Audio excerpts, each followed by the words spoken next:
7488. Griffin Insurance, finding you the best rate. Pizza Cottage in Mount Vernon is one of 11 pizza cottages in Ohio. They are among the nation's best performing pizzerias and ranked in Pizza Today. The finest ingredients is used daily. Treat your customers and employees like family and always give back to the community. Offering not only takeout but also dine-in and full bar. Book your group parties today. Find Pizza Cottage on Facebook or go to pizza-cottage.com to begin your journey of tastes. Howard Hilton Grill, just east of Apple Valley on Coshocton Road, has a casual, cozy atmosphere, offering comfort food and good times. Open daily from 10 in the morning to 1 a.m., now adding Sunday morning breakfast at 8 a.m. The Howard Hilton also recently added on an outdoor tiki bar seating patio option with big screen TV. Stop by and enjoy great tastes like the Hilton Burger or enjoy Taco Tuesdays at the Howard Hilton in Howard. That's the Howard Hilton, 740-599-2337.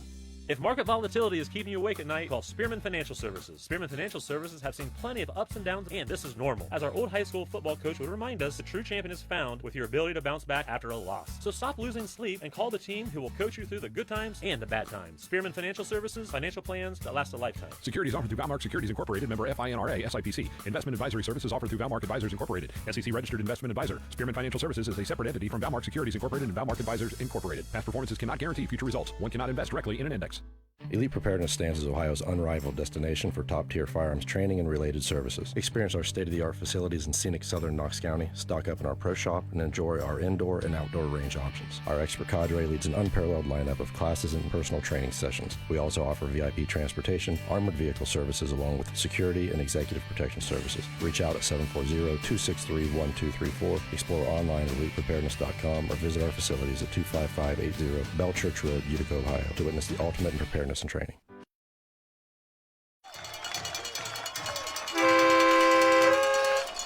Welcome in as we bring you action live, week number 10 between Centerburg and the Fredericktown Freddies as they travel down to Centerburg to play host here. As I've got Austin Maurice joining me here for our broadcast tonight. And Austin, two teams that are both battling for the postseason and two teams that are both really in position that tonight's kind of key for the victory. Oh, absolutely. Yeah, you go into this game with both these teams feeling like they're in a must-win situation right here. You got the Centerburg Trojans at 6-3. They're sitting at 12th in their division right now, in Division 6. And in their region, they're sitting 12th right now. So remember, top 16's got to make it in for the playoffs. So they're sitting in a spot right now where they really got to find a win tonight. And if you're Freddies, you're 5-4. You're even in a must-win situation even more because they're absolutely one loss away from not seeing the playoffs. And the one thing that's going to be interesting to see is the other teams that are around them, they both have history with. And if I remember correctly, Fredericktown's history with both those teams isn't positive. No, not at all. Fredericktown's sitting there with losses earlier in the season to Northridge and Utica, which are both the teams that are trying to track them down for the playoffs right here. So, yeah, they got some bad memories from earlier in the season that they want to move on from right now, that's for sure. And for them, it's got to get going with Sipes. You know, he's the key to that offense. He's the key to pretty much everything for that team, so everything's got to center around him. And on the other side of the ball, the defense has got to center around Miles Marshall. I mean, and quite honestly, if you center around him, his brother Chris is going to step in too, because both of them are very talented, along with Harris, who on the wide outside is 6 foot 385 pounds. He's got that speed to take the top off of any defense, so you can't just ignore him out there. So it's kind of a three-headed beast that these Freddies are going to have to pay attention to. And then on top of that, the guy driving the car, Ball, has got a level of ability to both throw the ball and run when he needs to, so he's going to give you that dual threat out of the backfield. Oh, absolutely. That offense is so versatile. There's so many options right there. Something you're going to want to watch out for here pretty early, though, is how does Miles Marshall do with the fact that he was injured in that midway through that last game when they were playing against East Knox. You saw him go off to the side right there and hit his leg up against one of those wooden posts. And it'll be interesting to see how he recovers from that and kind of how things go right there, because he's going to hopefully have a week to heal and stuff like that. But if he's not 100% tonight, they got plenty of other options to fill in for him. Well, I can tell you for sure that he's definitely got it wrapped. And he's got a Fredericktown Freddy lost on the wrong side of the field, so he's trying to figure out where he's at. I think he lost his mouthpiece. There it is, and he's found it down by the end zone. But he is out on the field. He is ready to play. Back deep for the Trojans is going to be Harris and Chris Marshall. They're going to set up shop right around their 15-yard line. Freddy's had won the toss. They deferred to the second half, so that's why Centerburg gets to start here. As they are getting ready finally to come out on the field with the kickoff team. So one of the interesting things that's going to be here in tonight's game that we're going to have to figure out as Devin Witt will do the kicking duties is if they can't stop Marshall, is the Fredericktown offense able to keep up? I mean, that's a offense we saw last week with Centerburg. Marshall can put points on you every single time he touches the ball. So we'll see as Witt gets the kickoff. Harris is going to watch it bounce and finally picks it up about the 15. He's going to stutter step there, and that stutter step got him nowhere. And there's that abusive relationship coming in right at the beginning of this play as the laundry shows up too at the 30-yard line. Probably a block in the back or a hold. Yeah, didn't take long to see that yellow flag here tonight. Yeah, no, you're spot on with that right here, though. It's gonna be interesting to see how Fredericktown responds tonight if the offense gets going for Centerburg. Who on Fredericktown is going to step up? You know you got Toombs, you know you got Roush, but it feels like they're going to need a standout performance from maybe somebody that you're not used to seeing if they're going to keep up tonight with that Centerburg offense. Well, and Toombs is a key one that is going to need to show. Block in the back on the Trojans. He has struggled to be a dominant player on the offensive side all season long. Not taking away anything he's done. This is not a negative on him. But at 6'5", 225 pounds, he should be able to take a game over from time to time, and they're waiting for that moment to happen. And tonight would be a great moment for the Freddies for that to happen, because to have that threat down the middle of the field just opens up that running game for Roush and Sipes so much more. So they're finally all set and ready to go. It is a holding penalty. It's going to start them off at their own, we'll call it about 11-yard line. First and 10 there for the Trojans. Has balls in a pistol formation. Miles Marshall will be lined up behind him. He's got two to the right, takes a quick snap, hands it off. Marshall off that right side. He got a little crease out across the 15. He goes down right about the 17. Something that we're used to seeing with him on the average of about 7 yards per carry. Yeah, absolutely. He's not really 3 yards in a cloud of dust. He's more 7 or 8. But yeah, no, it's going to be a key to see how he's running early in this game and kind of see how he recovered again from last week. But good sign right there for them to start. No hesitation, handing it right off to him. So again, they go back to the pistol formation as Marshall will be behind ball. He's going to have two off to the left here and one split out far side right. Ball takes the snap, turns, hands it off. Marshall stutter steps again. And they are doing what they need to do, grabbing his jersey. I was going to say in between the two plays, but we had action too quickly. Marshall's the guy that you can't let get space and the speed going. Once his speed starts going, you cannot catch the young man. So the key for the Fredericktown Freddies is to keep him contained inside that line of scrimmage, inside the tackle box as they like to call it, and not let him use that explosive speed. So on that gain, they're going to say he got maybe a yard as they come back. Shotgun formation this time. Ball will send Marshall out of the backfield in motion as he got trips to the right. He looks that way. He's looking down the middle of the field. Pressure now starts to come, and he's going down. As that was a big-time sack there from the Freddies coming in on the left-hand side and taking him down for a loss. Pretty massive defensive stand right there from the Freddies. And what you did right there, too, is you kind of put your punter for Centerburg into kind of a tricky spot. Centerburg's got a good kicker, LeMaster back there. He can get it done, but a little bit more bunched up towards the end zone right here makes it a little bit more nervous when you kind of try to make that long snap catch right there and get the kickoff. Carter Mall was the defender there on that sack, 6'3", 210-pound senior. So having himself a go here on his final night as well, as it is senior night, as we are week number 10. And the regular season is coming to a close. So they will line up to punt this as LeMaster will be inside of his own end zone. Davis will be back deep, setting up camp around the 45-yard line of Centerburg. As LeMaster gets his foot into it, a nice high spiral kick will be taken by the up man at about the 44. He's got a crease to the left side, and that crease closed quickly as he gets roped out of bounds at about the 33-yard line, but great field position for the Freddies. You said it right there. Great field position for them. And this is a team last week that went up against Danville. They really struggled to get that offense going. They had a touchdown in the first quarter, a touchdown in the second quarter, but that was it. So they started off all right with a couple of touchdowns there, but they couldn't really get anything going. And I think 14 points ain't going to cut it tonight. So with field position like this, you feel like they got to try and find a way to capitalize. Got to try and get that run game going early with Sipes and Roush. Well, your defense did what it needed to do. As that was a quick 3 and out there on the other side of the ball. So we'll see what your offense can do as they come out shotgun formation. And whistle was blown. The ball was snapped anyway. Sipe kept it himself, and off he goes across the 20. And he'll get down inside to about the 18-yard line, a first down. I almost thought they had stopped the play. The defense was a little slow to react, and Sipes took advantage of it. Yeah, you could tell right there that the defense wasn't quite ready for that. Nice start there for Stipes, though, right up the middle right there, getting some yardage, getting his legs going. So they'll go back to the shotgun formation again. This time they'll have two split out left, one to the near side right. Roush will be in the backfield with him on the right-hand side. Turns, hands it off. Roush stutters. He follows Toombs right up the middle, up to the 15 and down to about the 14-yard line. He'll go down there. A nice gain on first down of 6. I think it's going to be something to watch tonight, too, with Roush. Last game against Danville, he had 14 carries, but he only had 23 yards, so really not a lot of production going on right there. The entire offense really seemed to struggle, and they're going to need more than just Sipes to get things going tonight. So I think Roush getting started early and getting the ball in his hands, getting the field is going to be really important. I think you want a few options with Toombs over the top might not be a bad idea, too. Shotgun formation again as Sipes takes it. He hands it to Toombs on a reverse here as he spins out of a couple tackles, and he tries to push forward to about the 10. They're going to say he's down at the 11-yard line, as that was just kind of a quick hit counter. By Angelo Nichols. Yeah, got a little bit right there. Again, you're in great field position, but you feel like you really got to try and capitalize. You get yourself to a third and really manageable right here, though. So plenty of options for that Freddie offense. 8:28 to go. 0-0 is our score. We'll bring you week number 10 action here on the Cubbage Electric Plumbing Construction Friday Night Lights. Shotgun formation, 2 left, 1 to the right. Sipe takes a snap, keeps it himself, and pressure was there initially. He lost his footing in avoiding it. And the defense was there to take him down for a loss of about 5. Yeah, big play right there. Yeah, it's a fun time of year. You got rivalry week.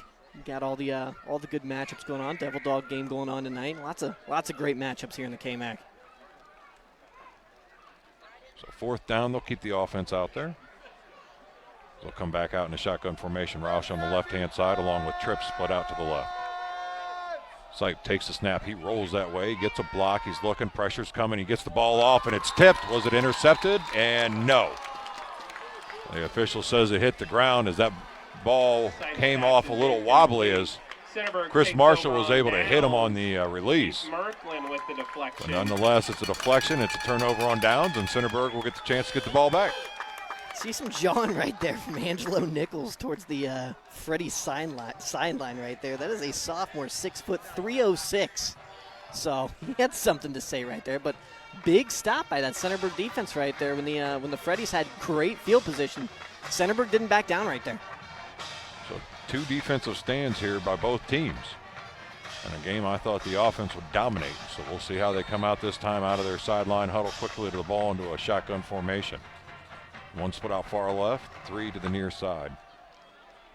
Marshall in motion out of the backfield. He's going to get a quick hit on the screen. He gets a crease around the corner. He gets out across the 20, and he'll get driven out of bounds right about there. And there's a flag. Knew it was coming. Yeah. Knew it was coming. His brother was. They're getting chippy down there. There's no doubt about that. And his brother Chris got a little overzealous on the block. Yeah, pushed him an extra about 15 yards downfield right there. He finished his block, though. You know, coaches can't say he didn't finish his block. Correct. The only problem was the whistle had already blown, and that's when you usually get that yellow flag. But nonetheless, you appreciate the aggression out of your wide receivers. And I'm sure his brother appreciates the aggression and giving him a little extra room to get that nice gain. But unfortunately, after the officials talk it over here, it'll be a personal foul, late hit out of. Late hit on Fredericktown. Whoa. First down, Trojans. Okay. I don't know if I saw that from this angle down here, but you know. Sure. We'll go with the penalty on Fredericktown. Yeah. All right. So that'll push the ball all the way out to the 40-yard line. Free yardage for Centerburg is not something that the Freddies are going to want to be doing too much tonight. Not with that offense out there. No, that's not what you want to be doing there. That's a mystery. So shotgun formation, 2 left, 2 to the right. Takes a snap, turns it off. It's going to be a Marshall at the 40. He'll get maybe a yard up to the 41. And there he goes down on the make it 2nd and 9. Miles Marshall on the carry. Got to try and find a way to contain him. Keep him inside that tackle box like you were kind of saying. You really don't want to let him get out to the side. You saw that one play where they tried to get him out to the sides, and once he starts to break that side, he can be a problem. So you got to keep him contained tonight. Absolute menace when you get him into space. Menace to society. Indeed. So it's going to be 2nd down. We'll call it 9. Ball sits at the 41-yard line of Centerburg. And we're going to have a flag. Delay a game? Delay a game. or a timeout? I think we're going to have a timeout. We are going to have a timeout. So Centerburg 0, Fredericktown nothing. You're listening to Cubbage Electric Plumbing Construction Friday Night Lights on WNBO. Be pregnant. What? How do you know? I took a pregnancy test the other night. I don't know where to start. I don't think I'm ready to be a mom. It's totally okay. I heard there's this place called Starting Point. They have free pregnancy tests, ultrasounds, and counseling. They have resources available for girls on a tight budget. You have more choices than you think. Really? I don't know. If my parents find out, they'll kill me. Don't worry, girl. Everything is confidential and judgment-free. How do I make an appointment? Just visit knoxstartingpoint.com to schedule your free appointment today.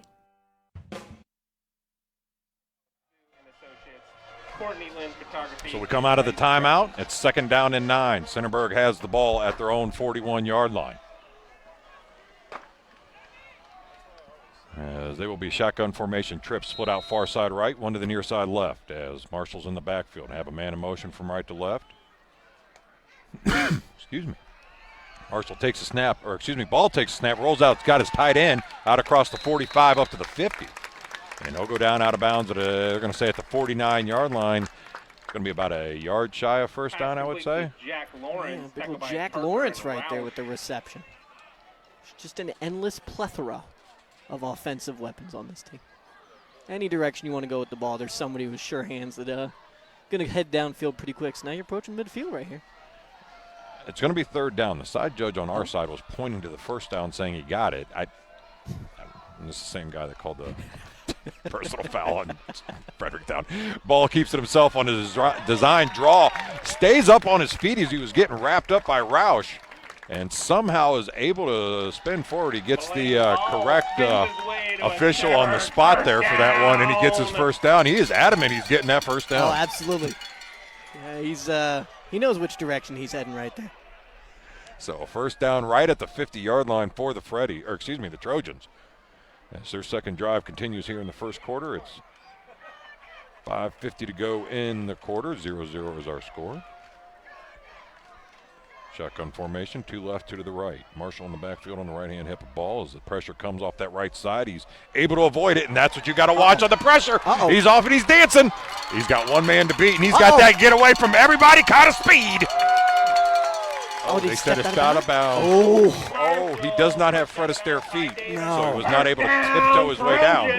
But nonetheless, a beautiful run there by Marshall down the right side, and that'll be a first down for the Trojans. The only thing that could have stopped him there was the sideline. And it did. Nobody inbounds was getting that man. So dangerous. So they'll put the ball at the 18-yard line. Make it 1st and 10 there inside the 20 for the Trojans. Now let's see if the Freddies can answer the way they did on the other end and keep them from scoring this close. Shotgun formation again, 3 left, 1 to the right. His ball's in the takes a snap, hands it off. He's going to give it to Marshall. This time Marshall tries to get out that left corner. Good job there defensively. The ends are doing a great job of staying at home, not giving him that corner to go around. Absolutely, yeah. Keeping their assignment right there for sure. Which you have to with this team. Again, with that offense, you have to stick to your assignment. You have to make sure you stay tight. You got to make sure you keep those hands up, too. The penalties are going to be really important. Can't give any free yardage here. And again, you say they keep him contained. He still gains 5 yards on it. But trust me, I watched him last week, and that's keeping this young man contained. 2nd down and 5 now as the ball rests at the 13-yard line in the middle of the field. Shotgun formation, ball takes, hands it off. Marshall off that left side, tries to get around. This time a little more penetration as Rouse got there initially. And then Connor Mall, having himself another game defensively, gets in there and wraps him up. True definition of containment right there. Nothing doing. Now a crucial 3rd down. Now you got to keep in mind, though, with Centerburg, they have a kicker. So field goals are in the realm of possibility for them if it gets to that situation. So they'll say he lost 2 yards, pushed the ball back to the 15. Make it 3rd down and 7 now. 1 split out far side right, 1 to the near side left in the form of Harris.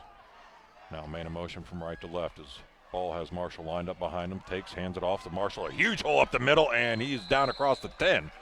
And he'll go down right about the 7. It looks like it may be enough for a first down. Far side official sure thinks it does. This near side official is not pointing. Yep, it is. Convincingly. Okay, all right. He's going to give it to him. So it'll be a first down, make it 1st and goal as they continue the drive here. With 4 minutes to go in the first quarter, 0-0 is our score in the matchup between Centerburg and Fredericktown. Week number 10 here on the Cubbage Electric Plumbing Construction Friday Night Lights. Shotgun formation, one right, one to the left. Ball takes a snap. He follows a convoy off that right side, and he's in. Touchdown, Trojans. Just like that on the board. 6 points for the Trojans. That was a nice drive right there. Nice sustained drive down the field. Got a helping hand from a penalty here that I still don't really know exactly what happened there, but kept the drive moving and get 6 points on the board. I mean, like D.B. Cooper, that's always going to be a mystery, dude. And nobody's going to know where that money went, as LeMaster is going to get set up here for the extra point.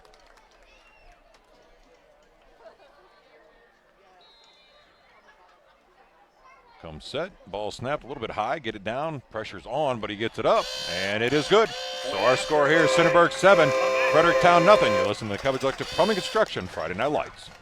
Country Court Skilled Nursing and Rehabilitation Center lets you experience the heart of caring with skilled nursing and therapy for after a surgery. We also provide outpatient therapy for those able to return home. Give us a call at 740-397-4125. Visit us at 1076 Coshocton Avenue, countrycourt.com, and find us on social media. Country Court's residents and staff wish all of the area student athletes the best of luck this season.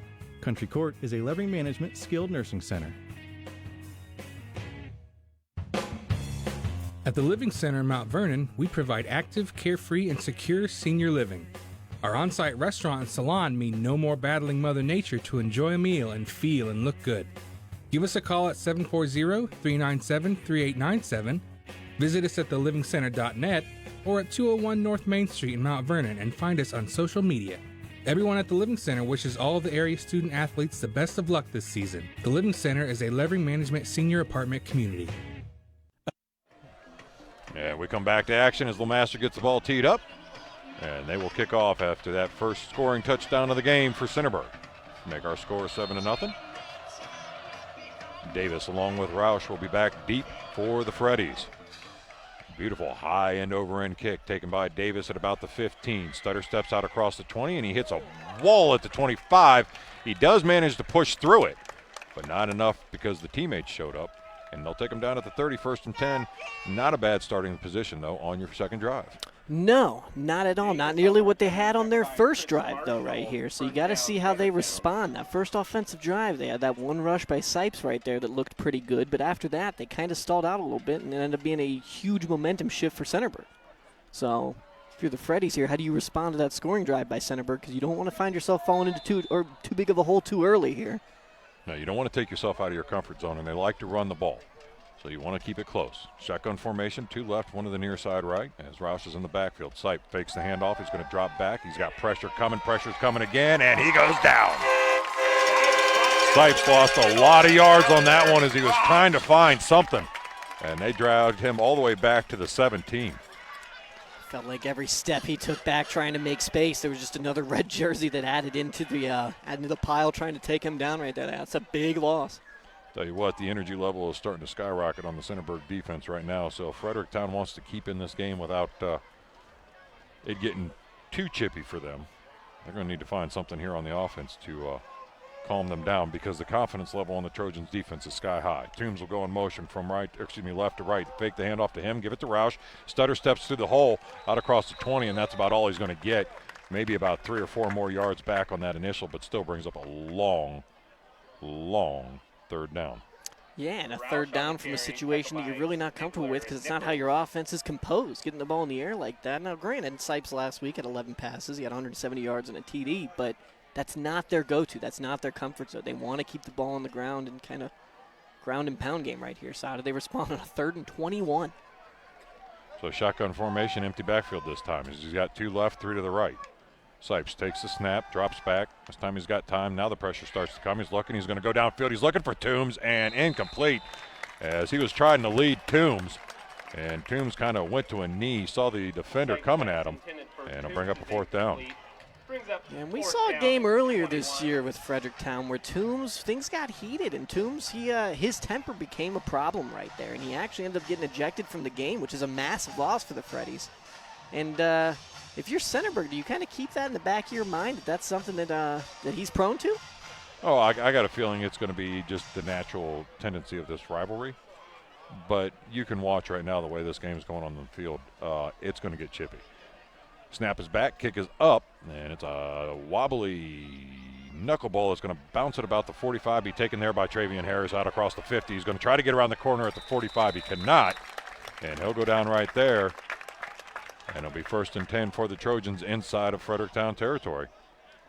Harris among those seniors that are playing their last home game of their high school career tonight, so you know he's going to have a little extra something in the tank. Good field position here, though, for Centerburg to start. Absolutely. As they're going to have the ball in the near hash mark at the 44-yard line. Come out of the sideline huddle into their shotgun formation, spend out one far to the right, one near side left. Miles Marshall will come set on the right-hand side, a ball in the backfield right about the 50-yard line. As the snap's back, fakes the handoff, does ball, now he's looking for Harrison. They bid on the fake, he was over top the shoulder, it's caught! Touchdown, Trojans! What a pass, what a catch, what a play for the Trojans right there, man. That offense is humming, picking up right where they left off last week. Hot start in the first quarter. Boy, oh boy. Wow. You're going to have struggles all night long if you're going to get caught up on the play action and let Harris go deep. Yeah. Because that young man's hard to catch when you're in pace with him, let alone giving him a 5 or 6 yard advantage. But a beautifully delivered ball over the top of his shoulder, only where he could caught it. And he took it into the house for the score, so that makes it 13-0 as LeMaster lines up for the extra point. Snap is back, kick is up. Kick is good. So our score, Centerburg 14, Fredericktown nothing. You're listening to Cubbage Electric Plumbing Construction Friday Night Lights. Avita Orthopedics and Sports Medicine is proud to care for area athletes. Fellowship trained in complex knee and shoulder surgery, orthopedic surgeon Dr. Kyle Randall and sports medicine physician Dr. Jeremy Ream provide comprehensive sports medicine and orthopedic care for athletes, weekend warriors, and anyone who wants to get back on their feet, from strains and sprains to ACL and shoulder reconstruction. Avita has the experts you need. Call 419-709-8645. Great news, Central Ohio. Foster's Pharmacy offers daily dose packaging, which are convenient and simple. It's truly personalized care you're looking for. It just starts with a call to get started. Take the hassle out of your medications. Call 740-392-0911. Foster's Health Mart Pharmacy. Health Mart, taking the time to listen and care.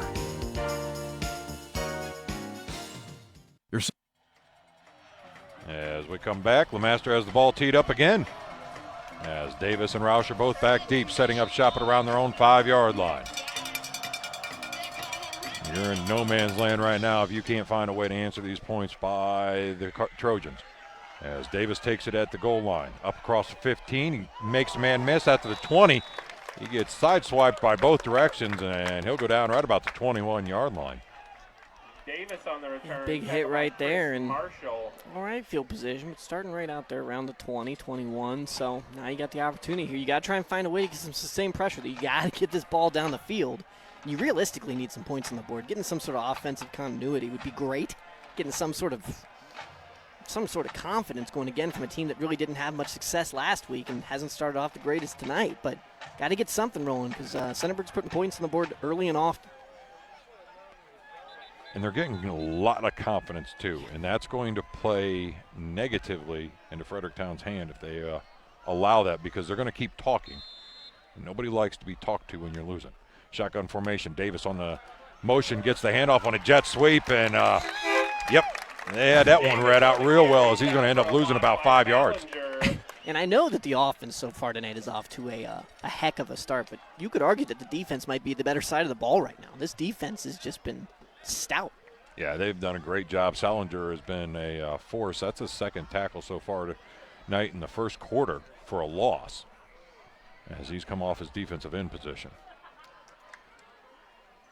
So they'll come out of their huddle, and they'll be in a shotgun formation. 3 split out far side left, 1 to the near side right. Roush is in the backfield. Sipes going to roll that way to the left. Looks downfield. He's going to throw a bullet and over the top of the head of his receiver that was being covered by Harris, and incomplete. Yeah, Dalton Lang just wasn't able to haul that one in right there. But yeah, you can see a pretty hefty difference between the sideline here, for the Trojans and just the energy that they're bringing to the game tonight. Players hopping up and down. It helps that you're up 14-0, but there's just a noticeable difference in the two levels of intensity going on right now. So 3rd down 15, ball's at the 16-yard line. Toombs in motion from left to right. They're going to give it to him this time. Nope, he's going to drop back. He's going to throw the ball, and he was expecting Davis to go one way. And Davis checked up at about the 35. He was throwing him on a streak down to the 45. And the continuity, that's the word I'm looking for. The continuity on the offense right now for the Freddies is broken. Yeah, absolutely. And I think for the Freddies, they're lucky right there. That was Miles Marshall that was out there in coverage right there. If he caught that ball, nothing's impossible with that young man right there. It could have got ugly real fast. Oh, so. yeah. Either way, we'll see as the punting team comes out. You've got to watch as Harris sets up at his 50-yard line. He was itching to go to the house last time. Jason Butler will do the punting duties, and now they put Miles Marshall back there with him too. Gets a snap, oh, wow, it's a short kick. It's going to be bouncing at about the 35 and take a Centerburg bounce backwards, but Roush will jump up and catch it. And down at right about the 34-yard line, and that's where they'll start with excellent field position, a punt of about 20 yards.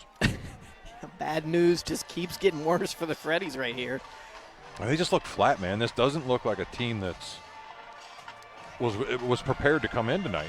I've seen the Freddies play before, and this is by no means are they world beaters, but at the same time, they're a very solid, good team, and right now they just seem out of sorts, especially on offense. Just really can't find that rhythm. So they will have an opportunity, the Trojans again inside of Freddy territory, 1st and 10 at the 34. Shotgun formation, ball, hands off Marshall. Marshall tries to get the outside, he does, but when he tried to cut it back in, he lost his footing and slipped, and so it was merely a gain of 7. This is a team that put up 3 touchdowns in the first quarter last game. I think they're trying to see if they can match that feat here tonight. They are definitely pushing hard. The throttle is not being let off as they drive this machine up and down the field this first quarter. Up 14-0. 2nd down and 4. Ball's at the 27-yard line. They're going to go right to the line of scrimmage. Shotgun formation, 2 left, 1 far side right. Marshall out of the backfield in motion. Ball takes a snap, hits him on a little screen and incomplete. And I think this time it wouldn't have been as successful as the defense was ready for that. Yeah, they definitely had that read, but yeah, when you look at this game again, we talked about it kind of in the intro to this game, but you got two teams that are both fighting for playoff position right here. Neither one of them can really afford the loss when it comes to that playoff positioning, but if there's one that could, it would be the Trojans. So for the Freddies, they got to get things going if they want to see these playoffs. So shotgun formation on 3rd and 4. 3 left, 1 right. Ball, Marshall in the backfield, takes a snap. Ball's got time. Now his pressure's coming. There's a flag because ball's delivered deep, and at the last second, was it caught? No. Nope, they're going to say it was dropped. And we're probably going to have a holding call, though, as it came from a back judge right around the line of scrimmage all the way back at the 30-yard line. Ball's pass intended for Lawrence is incomplete. Penalty marker on Lawrence the was the intended target. It's incomplete. It is a holding, and it will be on Trojans. So that'll push the ball back to the 40-yard line and make it, we'll call it about 3rd and 15. Very fortunate there for the Freddies to get this ball pushed back a little bit again, because you gave the Trojans the ball with such great field position right here that tall task to try and stop them, keep any sort of points off the board, but shoot yourself in the foot if you're Centerburg right there. So they'll check the ball at the 38-yard line. Make it 3rd and 14. Shotgun formation, empty backfield. 3 left, 2 to the right. Ball is barking for the snap. Pressure looks like it's coming. It is. As he's going to be a quick hitter to Harris on a screen route. He stutter step, made a man miss, got a block, and he'll get ridden out of bounds right around the 30-yard line. Going to be short of the first down by about 5 yards. Pass complete to Harris, tackled by Clutter. And that is the end of the first quarter. So our score here is Centerburg 14, Fredericktown nothing. You're listening to Cubbage Electric Plumbing Construction Friday Night Lights.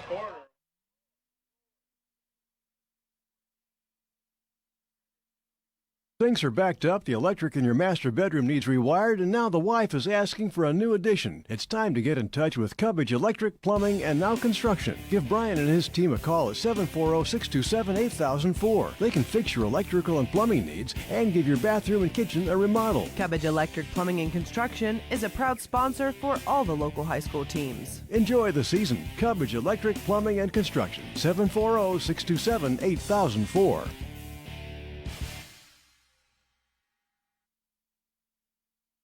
Hey, In this time of high inflation, remember, Goodwill stores have the lowest propane prices in town. So get your propane tank filled at the Goodwill Plaza store in Newark, the Goodwill Unlimited store in Heath, Goodwill at the Lake in Buckeye Lake, or the Goodwill Plus store in Fredericktown, and save big. Goodwill can fill normal-sized grill tanks to motorhome and even large contractor tanks by the gallon. At Goodwill, you're always guaranteed the lowest propane prices in town.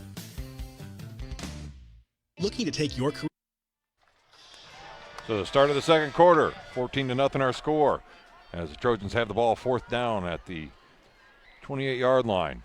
They're going to go with a little play action, Statue Liberty to Harris, touchdown Trojans.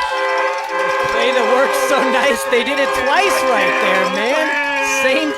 Same connection right there with Trevin Harris down the field. Man, what a weapon. This team has just got it rolling. And no, they didn't get 20 points in the first quarter, but about as close as you can get right there.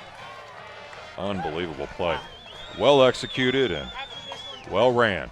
So it'll be LeMasters on the extra point here as our score, like you heard Austin say, is 20-0.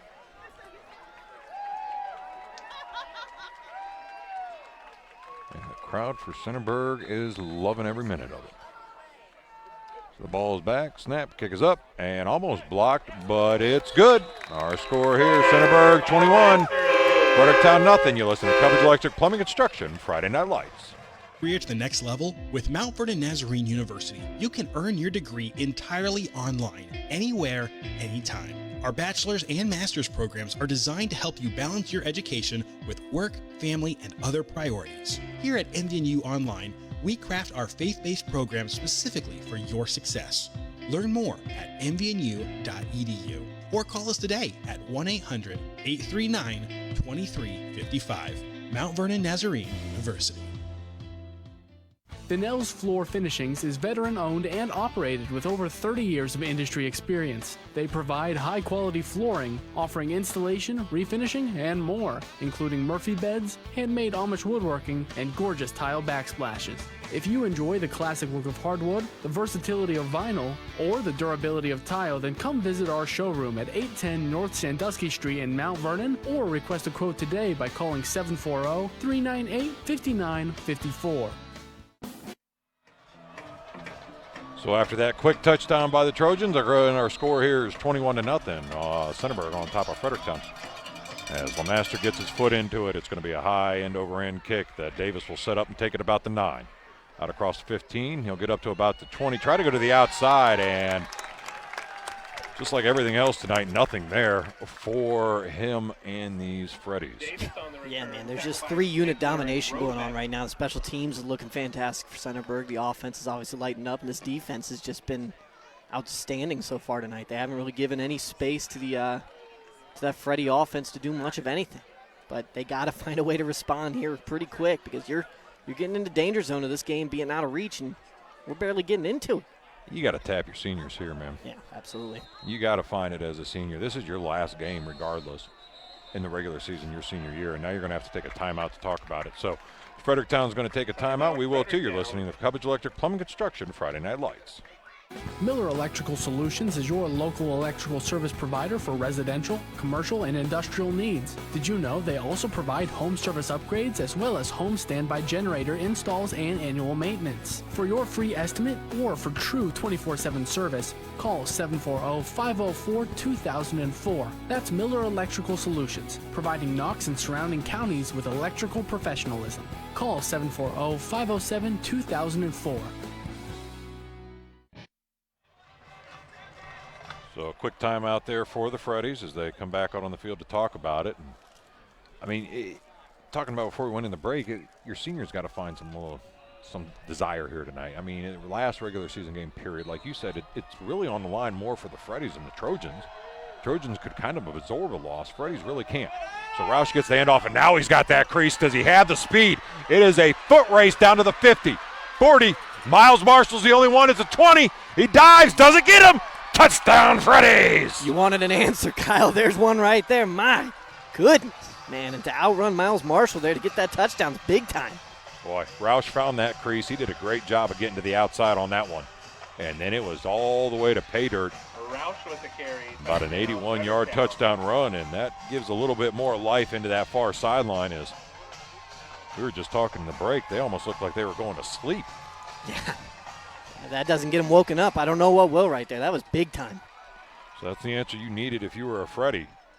We'll see now if the defense can grab a hold of a little bit of that momentum as well and try to find a way to get that 3-and-out you got on the first series. Right now they're going to line up for the extra point. Isaiah Brake does the kicking duty. He gets it up, and he gets it in. So our score here, Fredericktown 7, Centerburg 21. You're listening to Cubbage Electric Plumbing Construction Friday Night Lights. At Kaywood Insurance, we're celebrating over 40 years in serving our area and backing our schools and athletic teams. As a member of the Wayne Insurance Group, we can give you competitive quotes on your auto, home, business, or many of your other insurance needs. We also provide a wide variety of discounts and payment options. Call 740-694-7143 for a no-obligation quote, or better yet, stop in. Good luck to all the Fredericktown Fall sports teams. Griffin Insurance, taking care of your family since 1972. In today's day and age, it's very uncommon to get a real person when you call. Not at Griffin Insurance. We represent multiple carriers to find the best rate for you and your family. Whether it's auto, residential, commercial, or farm, we're here to help. Call Griffin Insurance at 740-397-7488. Griffin Insurance, finding you the best rate. Pizza. So after our first quarter, they couldn't find an end zone. First play of the second quarter for the Freddies, they're able to take 81-plus yards to the house for a score by Roush as they get set for the kickoff now. It's going to be a low kick. It's going to bounce. Marshall will take it at about the 15, out across the 20 to 25. Stutter step out at the 30. Goes to the outside. He's got a crease. He's looking for it at the 40. He's got it at the 50. Now it's another foot race down the other sideline. 20. And he'll go out of bounds as it looked like number 12 for the Freddies was able to hawk him down. And he might have got hurt. Harris on the return, tackle by Lang. He's slow to get up. On the play. Hopefully holding that's on the Trojans. Holding on the Trojans, so that's going to come all the way back, and that's not a good sign. Looks like he may have hurt his shoulder as he was running with his arm just kind of draped gingerly off the right side after what was a beautiful return. Yeah, absolutely, and he's been a feature part of this offense tonight, as he is most nights. So hopefully he's able to shake that one off and get back out on the field, because that does not look good. Man, that is tough. And I tell you, that's Marshall last week, Harris this week. What's on the sideline over there? I don't know, but it doesn't feel like a home field advantage, I'll tell you that. It's causing you injuries. I know that for sure. And that's going to be a big loss if Harris can't come back out on the field, not only offensively, but defensively, special teams. I mean, that guy is doing it on all sides of the field tonight. Yeah, that's no good right there. He's really a Swiss Army knife for this team. So you got to Swiss Army knife, not switch. Switch, yeah, Swiss. I mean, you have to switch the blades in the Swiss Army knife to make it functional, but yeah. So close. So close. You'll get there, my friend. You'll get there. First and 10 for the Trojans as they're in a shotgun formation, 3 right. Marshall behind, ball in the pistol. Turns, hands it off. Marshall off the right side. Drops his shoulder out across 35, and he'll go down right about the 36-yard line. Gain of about 5.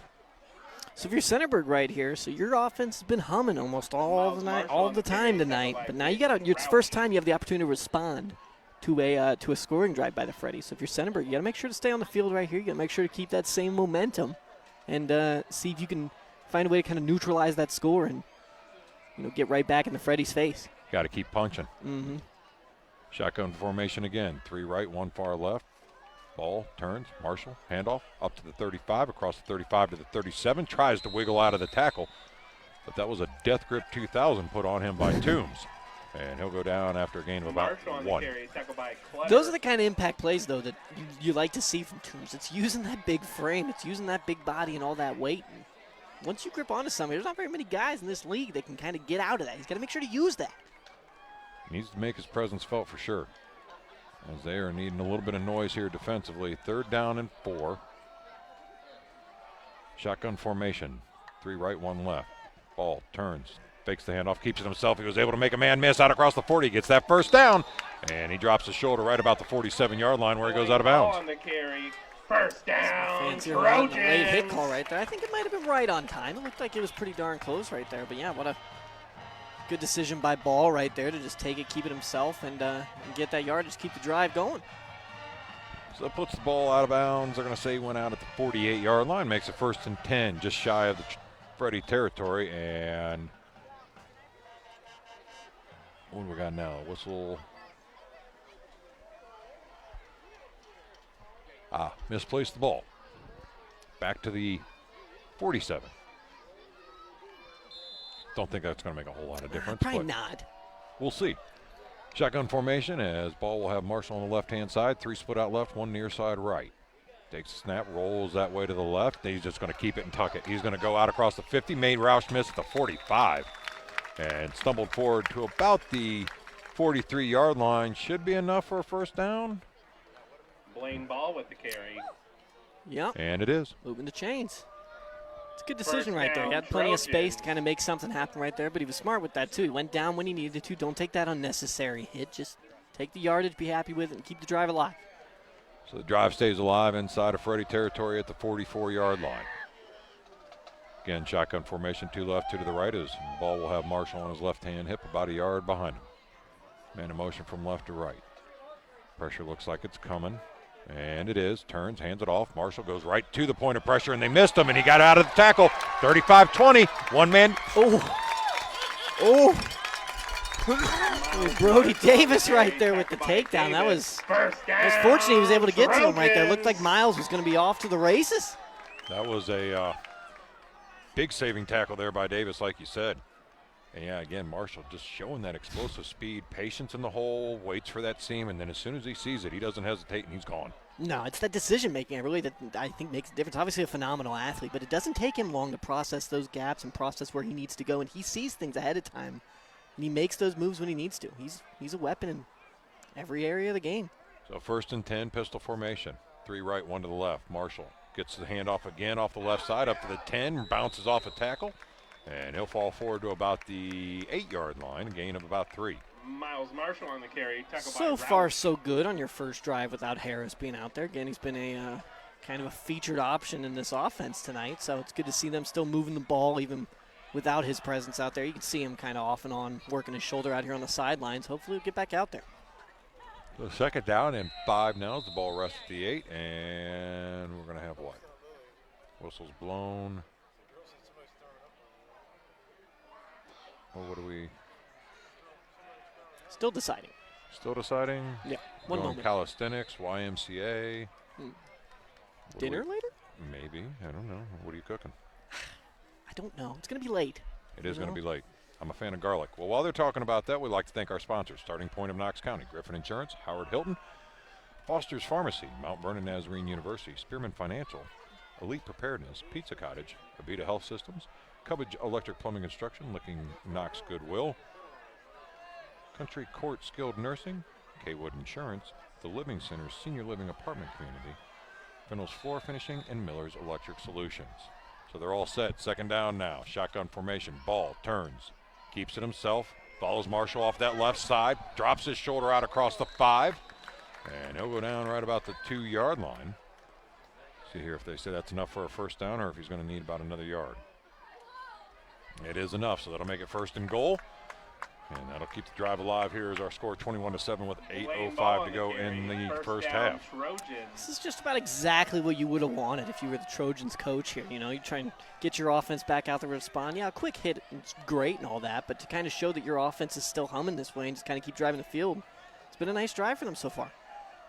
The shotgun formation again. Ball looks over the defense, takes the snap, turns, hands it off. Marshall tried to get somewhere, and he had nowhere to go as the pressure came right up the middle.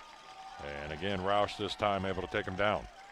And I don't think this offense has a ton of weaknesses in it. Obviously, you can see it by the way that they score, but pretty much every runner they have is a pretty elusive, pretty evasive runner. I don't really know if they have that big-time power back that you can kind of just force it down the throat of your opponent when you're in a situation like this. Maybe one of the few spots where they're almost better off out at the 20, spreading the field out a little bit.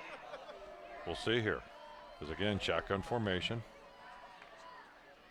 Ball takes the snap. He rolls right, rolls. He's looking. He's got his tight end, and he's hit right at the 5. And he is not able to get in the end zone, so now we're at third down. You really want to find a way to get in the end zone here. Obviously, you'll take 3 if it comes to that, but you really want to find a way to match that 7 that the Freddies just put up right here, especially after a drive that's been so successful. So they're going to take a timeout and talk about it as we will, too. Our score here is Centerburg 21, Fredericktown 7. You're listening to Cubbage Electric Plumbing Construction, Friday Night Lights. The Cottage in Mount Vernon is one of 11 pizza cottages in Ohio. They are among the nation's best performing pizzerias and ranked in Pizza Today. The finest ingredients is used daily. Treat your customers and employees like family and always give back to the community, offering not only takeout but also dine-in and full bar. Book your group parties today. Find Pizza Cottage on Facebook or go to pizza-cottage.com to begin your journey of tastes.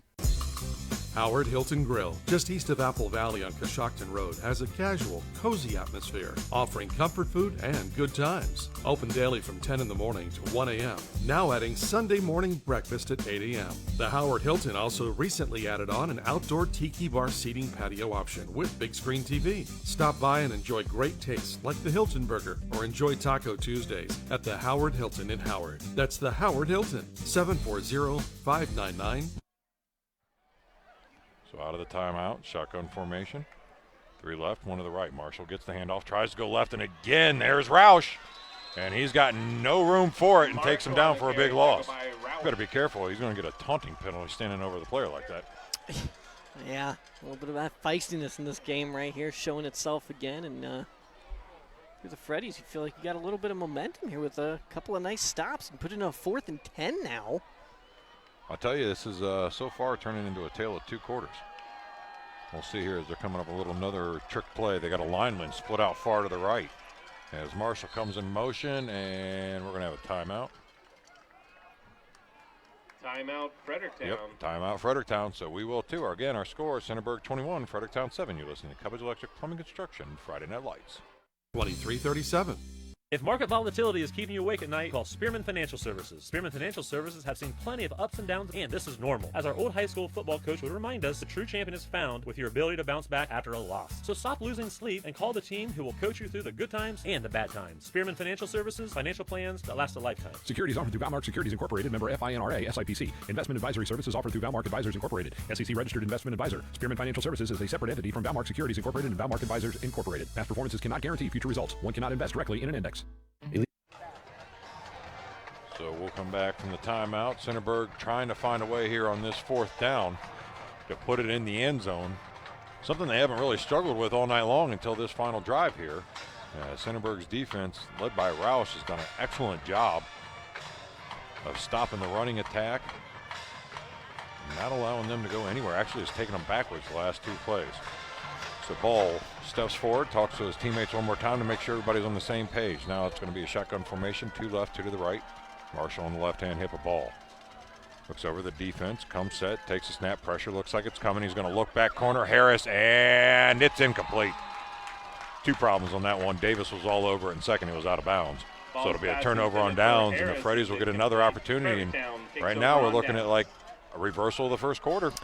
Yeah, if you're the Freddies, the last time you were on the field was pretty successful. Now all of a sudden your defense makes a stop when it matters most. Sure, they got pushed down the field a little bit right there, but no points go onto the board, so prime opportunity here to kind of close that 14-point gap as you're heading towards halftime. If they could burn some time off the clock and get it to where they're within 1 score, that'd be big time considering they get the ball to start the second half.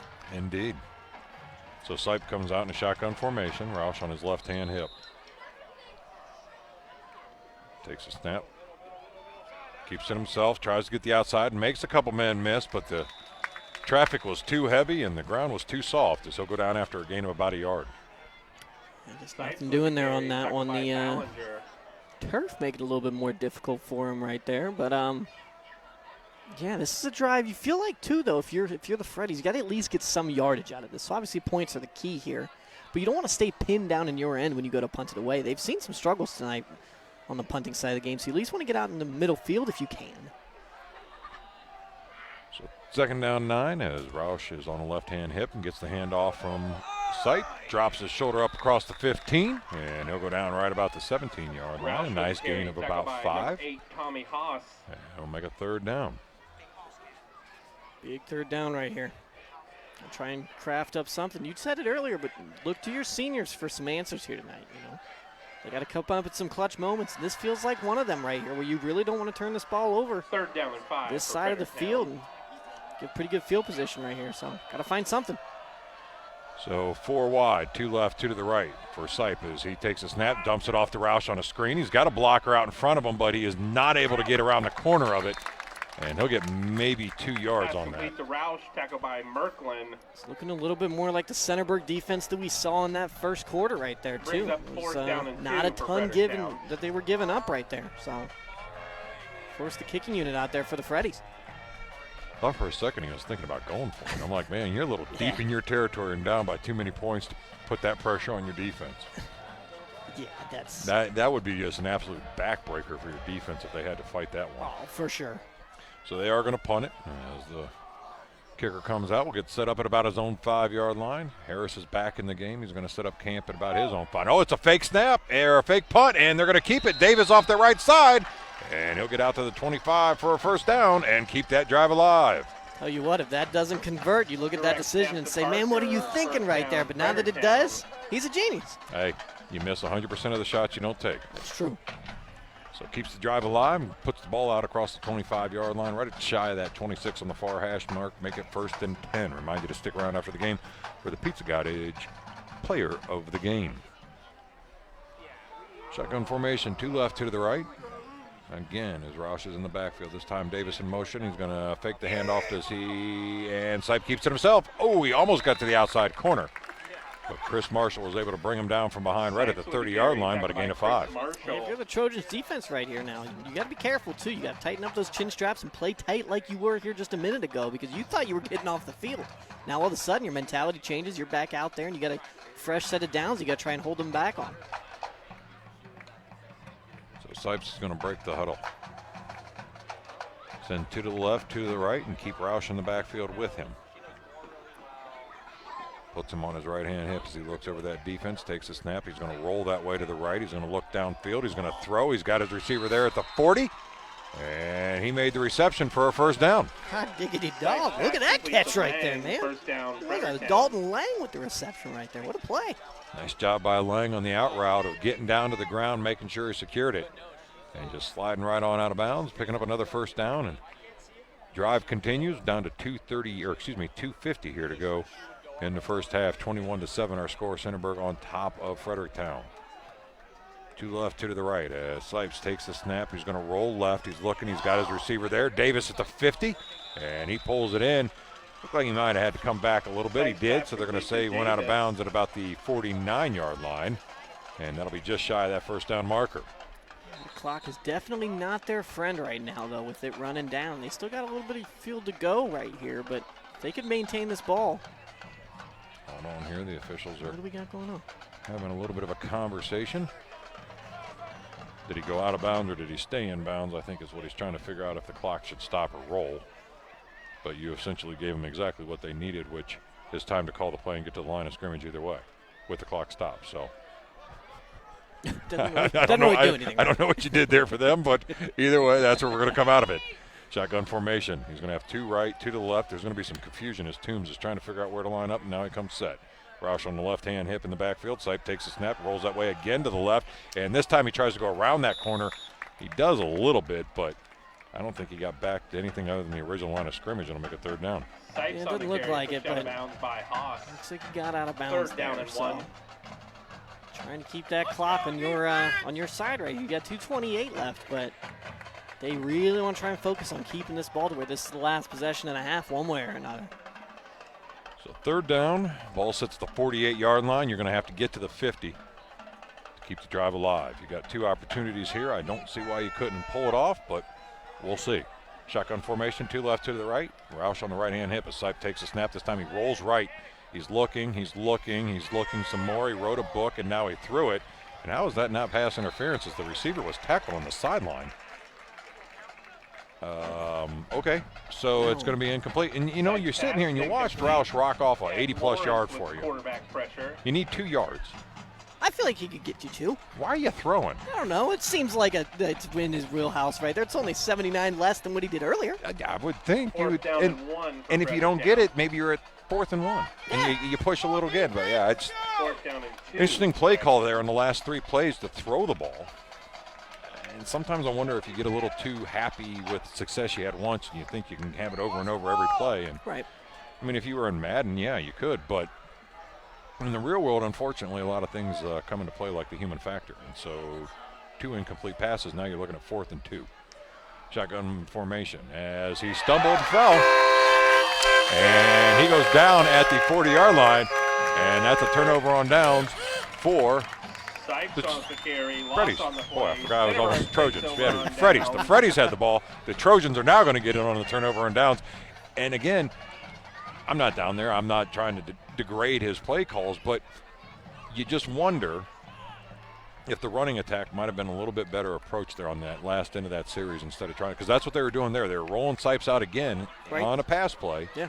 And in that process, he lost his footing, fell down, and Johnny Blade of Grass gets credit for another sack, and it's a turnover on downs. And he's all over the place. So 1st and 10 as the Trojans come back out onto the field. Shotgun formation, 3 left, 1 near side right. As ball has Marshall on his ever-present left hip. Takes a snap. He rolls that way. He's looking downfield. This time he's going to Chris Marshall, and he's going to be caught at the 29. Will go out of bounds. We got a flag all the way back at the 44. I'm thinking it's a hold.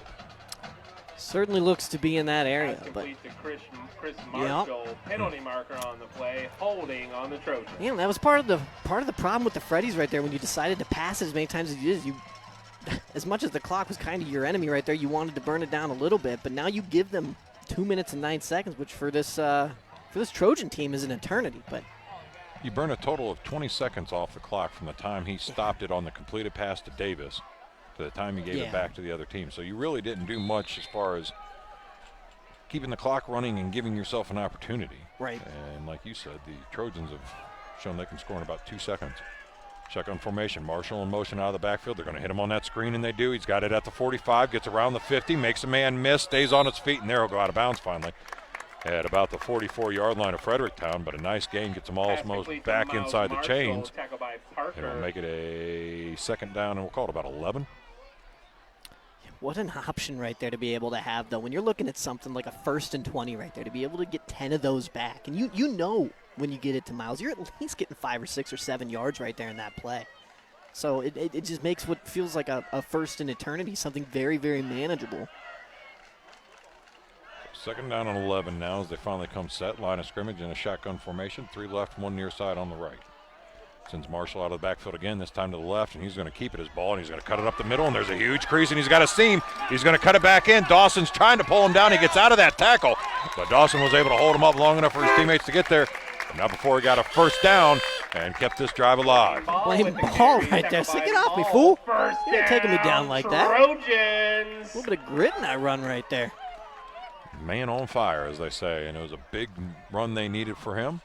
Keep this drive alive, and like we said before pregame, it's a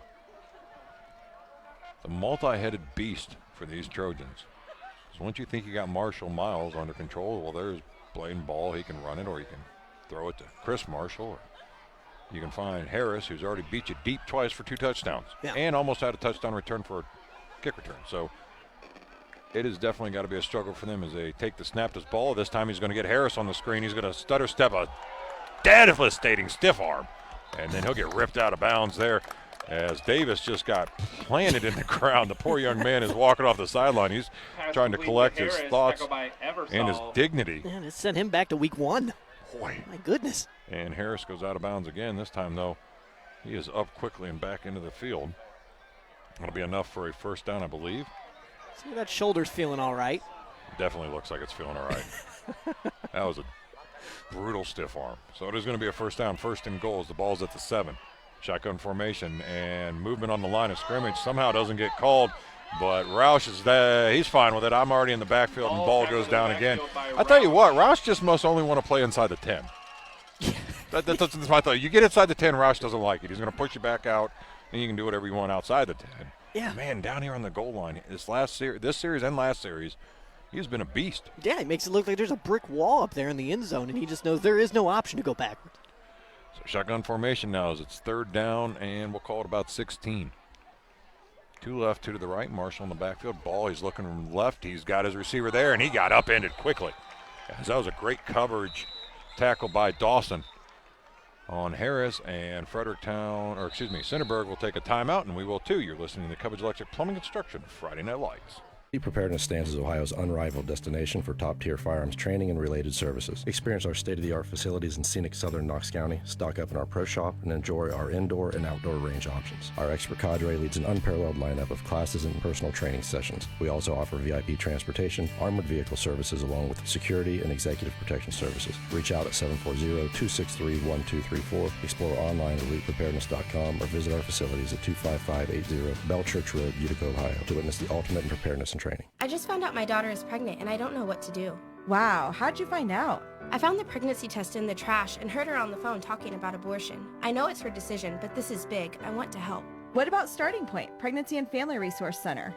I've heard of it, but I don't know much about it. They have pregnancy tests, ultrasounds, and accurate information on all her options. They're always non-judgmental and it's free. Wow, where do I get more info? Google Knox Starting Point. They're right behind the hospital in Mount Vernon. Thanks. I didn't know where to turn. I'll start there. Country Court Skilled Nursing and Rehabilitation Center lets you experience the heart of caring with skilled nursing and therapy for after surgery. We also provide outpatient therapy for those able to return home. Give us a call at 740-397-4125. Visit us at 1076 Coshocton Avenue, countrycourt.com, and find us on social media. Country Court's residents and staff wish all of the area student athletes the best of luck this season. Country Court is a Levering Management Skilled Nursing Center. So that was not Harris. I believe that is Lawrence that was on that reception. And in that process of getting upended, looks like he's hurt his ankle. So they're finally got him back up on his feet, and they're helping the young man out. And that's just terrible to see. But the way that happened, as he planted, the defender came underneath. It's bound to happen. You're going to see those moments, and that's what happened there for that poor young man. So hopefully it's nothing major, and he's able to keep playing here for the Trojans, as I got a feeling they're going to be looking at some postseason action if the trend for tonight keeps going the way it is. Yeah, looking like they're postseason destined for sure. So it's going to be 4th and goal. The ball is going to rest right inside the 10. Call it 9. That's usually what happens, right? When you're inside the 10? 9? Yeah. 8, 7, 6, 5. Okay, just making sure. It's one of those. One of those. 2 left, 2 to the right, as Marshall is in the backfield with ball on his right-hand hip this time. Man in motion is going to go from left to right. As ball is going to roll that way. Pressure's coming again. He gets out. He's going to find his receiver, and Chris Marshall. And it's in. Touchdown. Well, I don't know. Because the far side official didn't throw his hands up. Uh-oh. And now we got a flag. Penalty marker on the play. Oh, we got some jawing, and there's another flag. Got a lot of extracurricular activities. Got a lot of communications. Got coaches irritated. Fans irritated. Yeah, a whole kerfuffle going on down there. Ooh, kerfluffle. Yeah. Nice. Mm-hmm. Every once in a while I pull one of those out. What we got 2 flags on the play? Yes, sir. Probably going to be offsettings. I guess the emphasis is going to be, are they going to be ejected? Dead ball, personal foul, Fredericktown. Dead ball, personal foul, Centerburg. Offset. Offsetting unsportsmanlike on and the touchdown stands. So it's going to be 27-7 as they come out now with LeMasters for the extra point.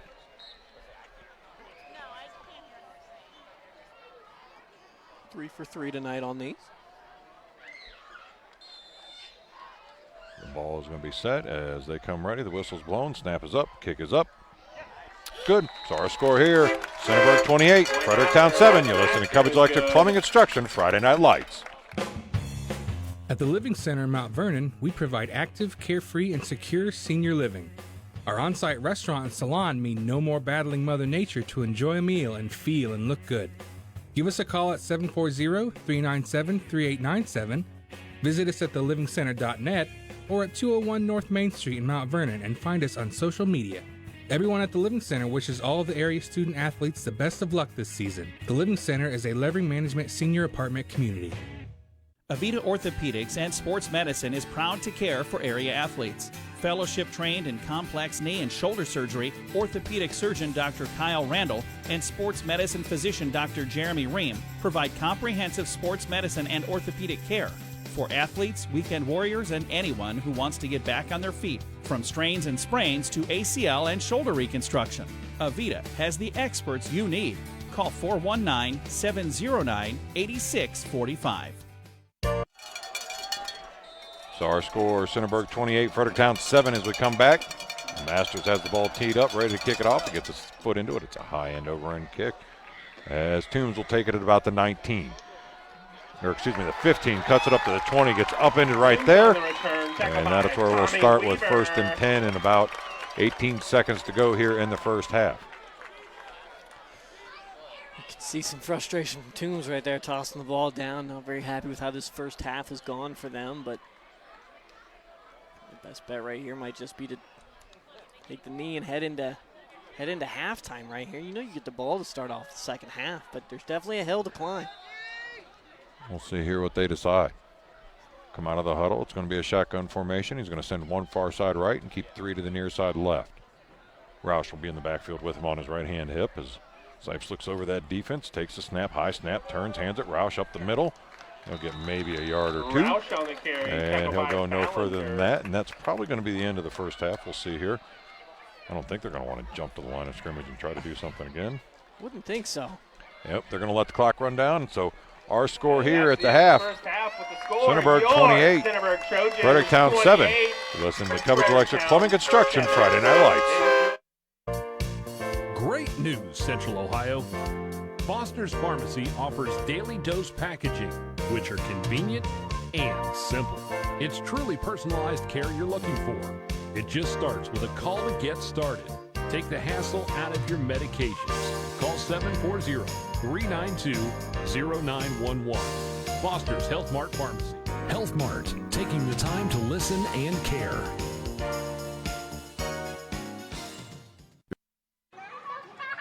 Your family, the car that you bought when you were 18, the house you turned into a home. UIS Insurance and Investments protects what you love and provides security when you need it most. As an independent insurance agency, UIS Insurance and Investments is able to design a custom policy that's unique to you and assures that all things you love are safe and sound. For more information, go to uisprotect.com. UIS Insurance and Investments, trusted advisors for all your insurance needs.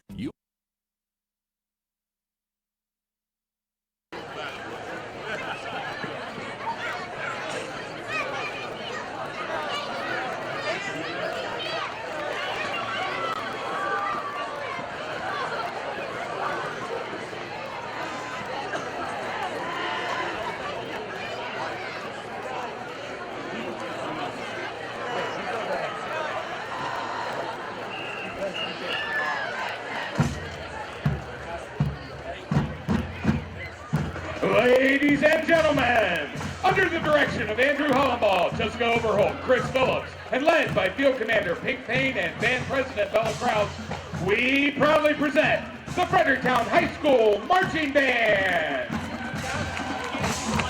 Our final show this season features music by Bruno Mars. Our opener has a groove and feel that conjures up images of the late and great James Brown. Sit back and enjoy Runaway Baby.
great sounding grooves and catchy tunes. This next chart was released in 2018. Here's the Nest.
This next chart doesn't need much of an introduction.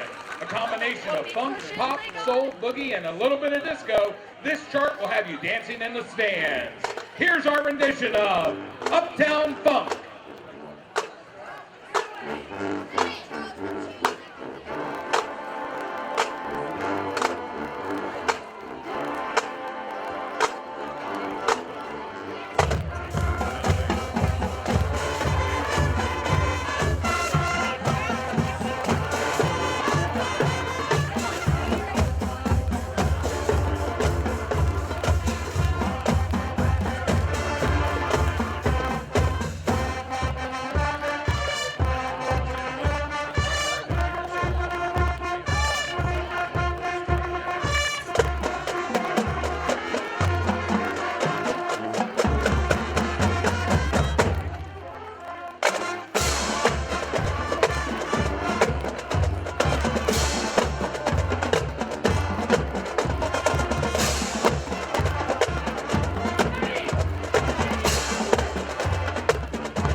welcome our show with this hit from 2012, featuring our energetic low brass section on melody.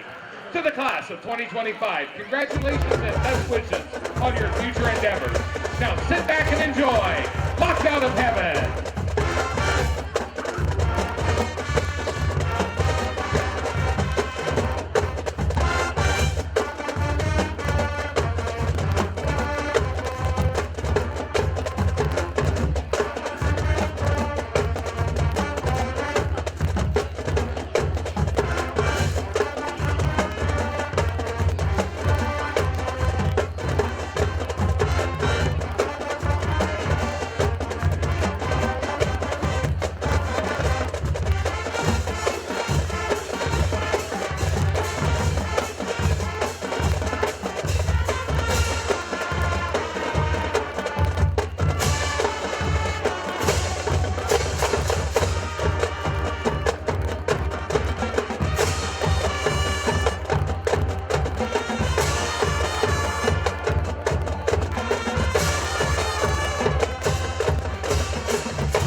UIS Insurance and Investments protects what you love and provides security when you need it the most. They're a full-service, independent insurance agency with a hometown attitude dedicated to providing the best coverage and service possible. UIS Insurance and Investments supports area schools and communities with local offices in Northwest and Central Ohio and Southeast Michigan. For more information, go to uisprotect.com. That's uisprotect.com. UIS Insurance and Investments, trusted advisors for all your insurance needs.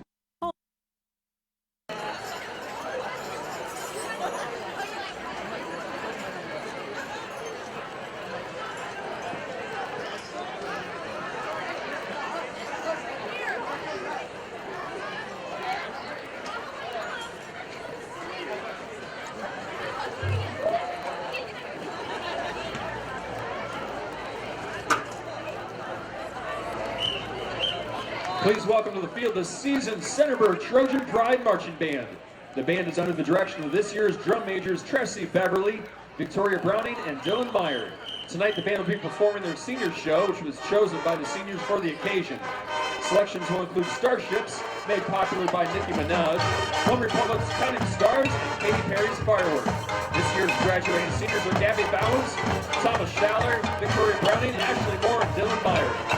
The band would also like to wish color guard Ruthie Tower happy birthday. Go Seniors!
has never meant more. It's not just a place, it's where life happens. Protect yours from the inside out with a home insurance policy from Frankenmuth Insurance. Are you ready to get frank about your insurance needs? Start a conversation with the experts at UIS Insurance and Investments and see if a homeowner's policy from Frankenmuth Insurance is right for you. Get started at UISprotect.com. That's UISprotect.com. Trusted advisors for all your insurance needs. Education is valuable, and at Mount Vernon Nazarene University, it's affordable too. Year after year, MVNU continues to be one of the most affordable four-year private schools in Ohio. Because of competitive financial aid awards, students are able to graduate with less debt. Did you know that MVNU has ranged in the top 5% best college for the money by College Factual for the past 3 years straight? Schedule a visit today with mvnu.edu/visit and see for yourself. At MVNU, the future is bright. So welcome in as we come out of the halftime show. Our score here, Centerburg 28, Fredericktown 7. And really it was a kind of a one flash in the pan play for the Fredericktown Freddies offensively. A 80-plus yard run by Roush in the second quarter that gave them that 7 points. Other than that, offensively, they have, they've been absent. Yeah, they were playing hooky tonight. It looks like they might have been skipping out on that last game of the year.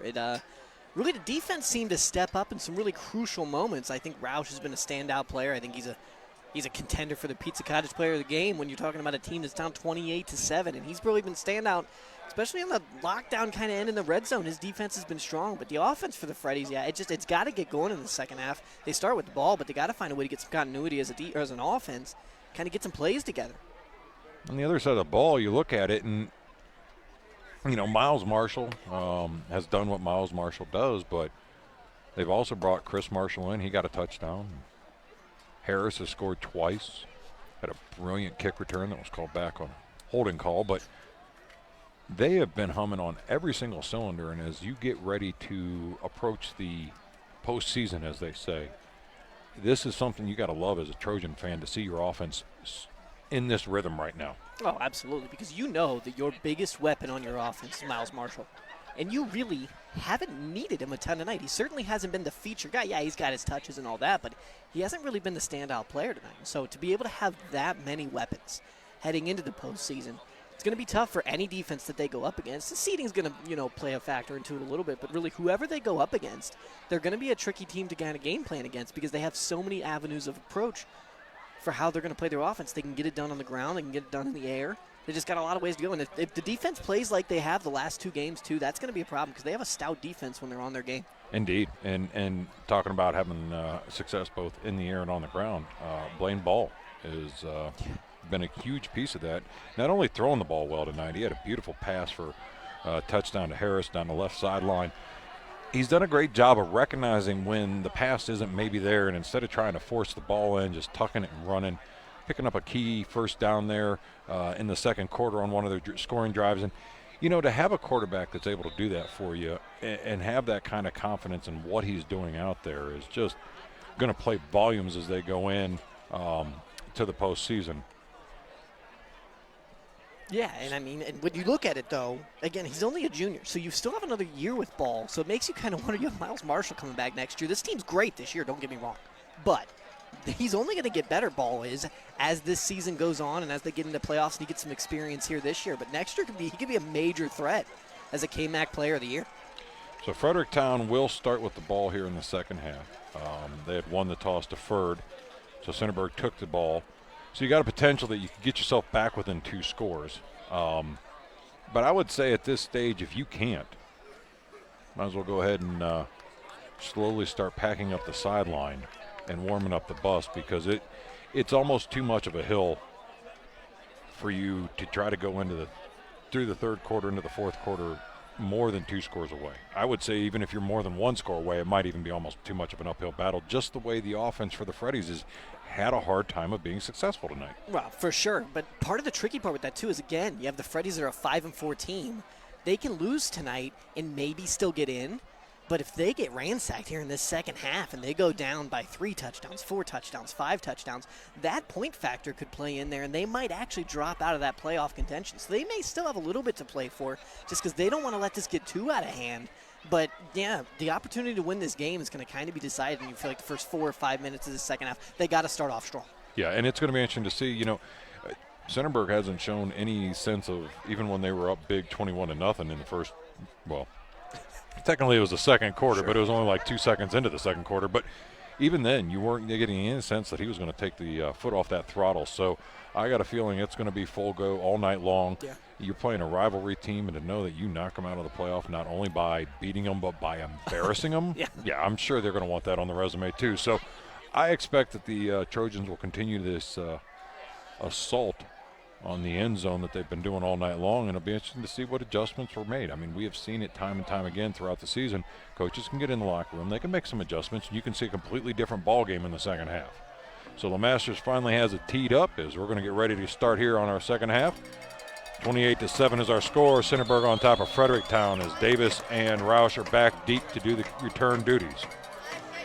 There's a high-end over-end kick, angles to the right side. Davis is going to take it about his 8, and now he's going to go all the way out to that left, and he cuts it back up the middle, and the ball shot out loose as it bounces back. Roush tried to fall on it. He can't. Nobody can.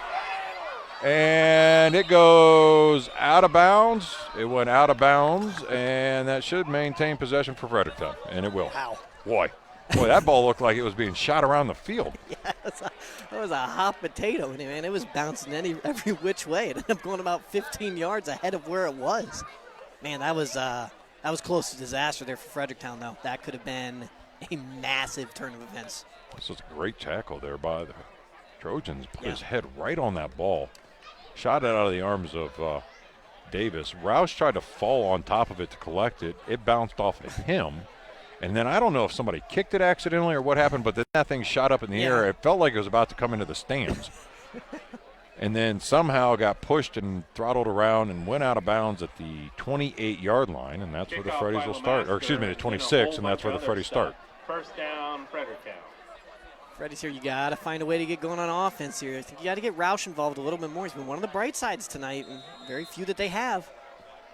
So shotgun formation, 3 split out far right as Davis goes in motion. Sipes takes the snap, rolls that way. It's going to be a sweep off that right side. He's got blockers, and he's around the 35 across the 40. See where they say he went out of bounds. They're going to say he stepped out of bounds at the 37, but that should be enough for a first down. Feels like one of the first times tonight, though, Sipes seems to have gotten a corner right there and actually been able to get some yardage on a play like that, though. So good sign for them on their first play from scrimmage on the second half. Just like we were talking, a offense that can't get anything done, they come out and get a first down on their first play. Sure. Shotgun formation again, 3 left, 1 far side right. Sipes looks over that defense, comes set with Roush on his right-hand hip, hands him the ball. It goes up the middle, stutter step at the 40, and boy, he got hit hard. Harris hit him with authority. Almost knocked him back about a yard. And they're going to say he went down at the 40 for a gain, we'll call it 4. Yeah, it looked like some pinball right there, man. Right into Harris and instantly backed back 2 yards. So Harris with an authority right there. He's had a physical game tonight, Harris had. He's been in and out a little bit with that arm. You can still kind of tell. You see him out there, you can still kind of tell that he's holding that arm in a little bit of a unique spot. I don't think it's feeling 100%. I agree. He is definitely favoring that right shoulder. Shotgun formation, Davis in motion. Sipes takes the snap, he rolls, looking left, got pressure coming. Now he's going back to the right. He's going to get the ball away. That's Davis. He's going to make the catch at the 41, cut it up to the 45, and he'll get hit there. And that should be enough for a first down. Yeah, that's a play right there that was not happening in the first half, though, either. Sipes was not getting that amount of time to at least be able to move around back there. Not that he was comfortable back there, but he was at least able to get some space, kind of run around, let one of his receivers wiggle loose down there. But that's one of those plays that they converted here in the second half that they weren't seeing any of there in the first half. So good signs for the Freddies early here. So 1st and 10 as the ball rests at the 46-yard line. Shotgun formation again with trips to the left. Sipes looks over the defense. Pressure's coming. Quick handoff for Roush. He got past the pressure, but he did not get much more than that, and he got maybe about 2 yards on that first down call. And they were coming hot right there, Centerburg was, but yeah, they were able to get out ahead of it a little bit, at least get some sort of positive yardage out of it. So I put him at 2nd and 9 right there, it looks like. So playbook's still open for him right here. But, yeah, so far so good if you're the Freddies. This is encouraging at least. You know, a little something going on offense. Probably one of the more sustained drives they've had all game long. I think it might be. Shotgun formation, 3 left. As, again, Roush in the backfield, this time on the right-hand hip. Sipes keeps it, goes off that right side, got a corner, gets around across the 50, outside of the 40. And gets pushed out of bounds right around the 38-yard line of Centerburg, and inside their territory they go, 1st and 10. That right side of the defense seems like the Freddies are favoring that over there a little bit. Sipes feels like he has the opportunity to get loose down there and get some yardage, and they've done it a couple of times now. Seems like they found a recipe, like you said, that works over there on that right side because they've been able to set the edge both times. Mm-hmm. So shotgun formation again, trips left.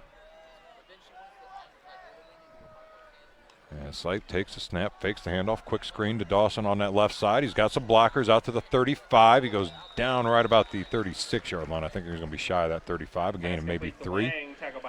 Or excuse me, that was Lang. Regardless, getting some other names involved there, and you're going to need that in the second half. Yeah, if you're Centerburg, you got a plethora of options, but for the Freddies, they have an offense that can score too. You just got to get these guys involved. Got to get the ball in their hands and spread that Centerburg defense out a little bit here.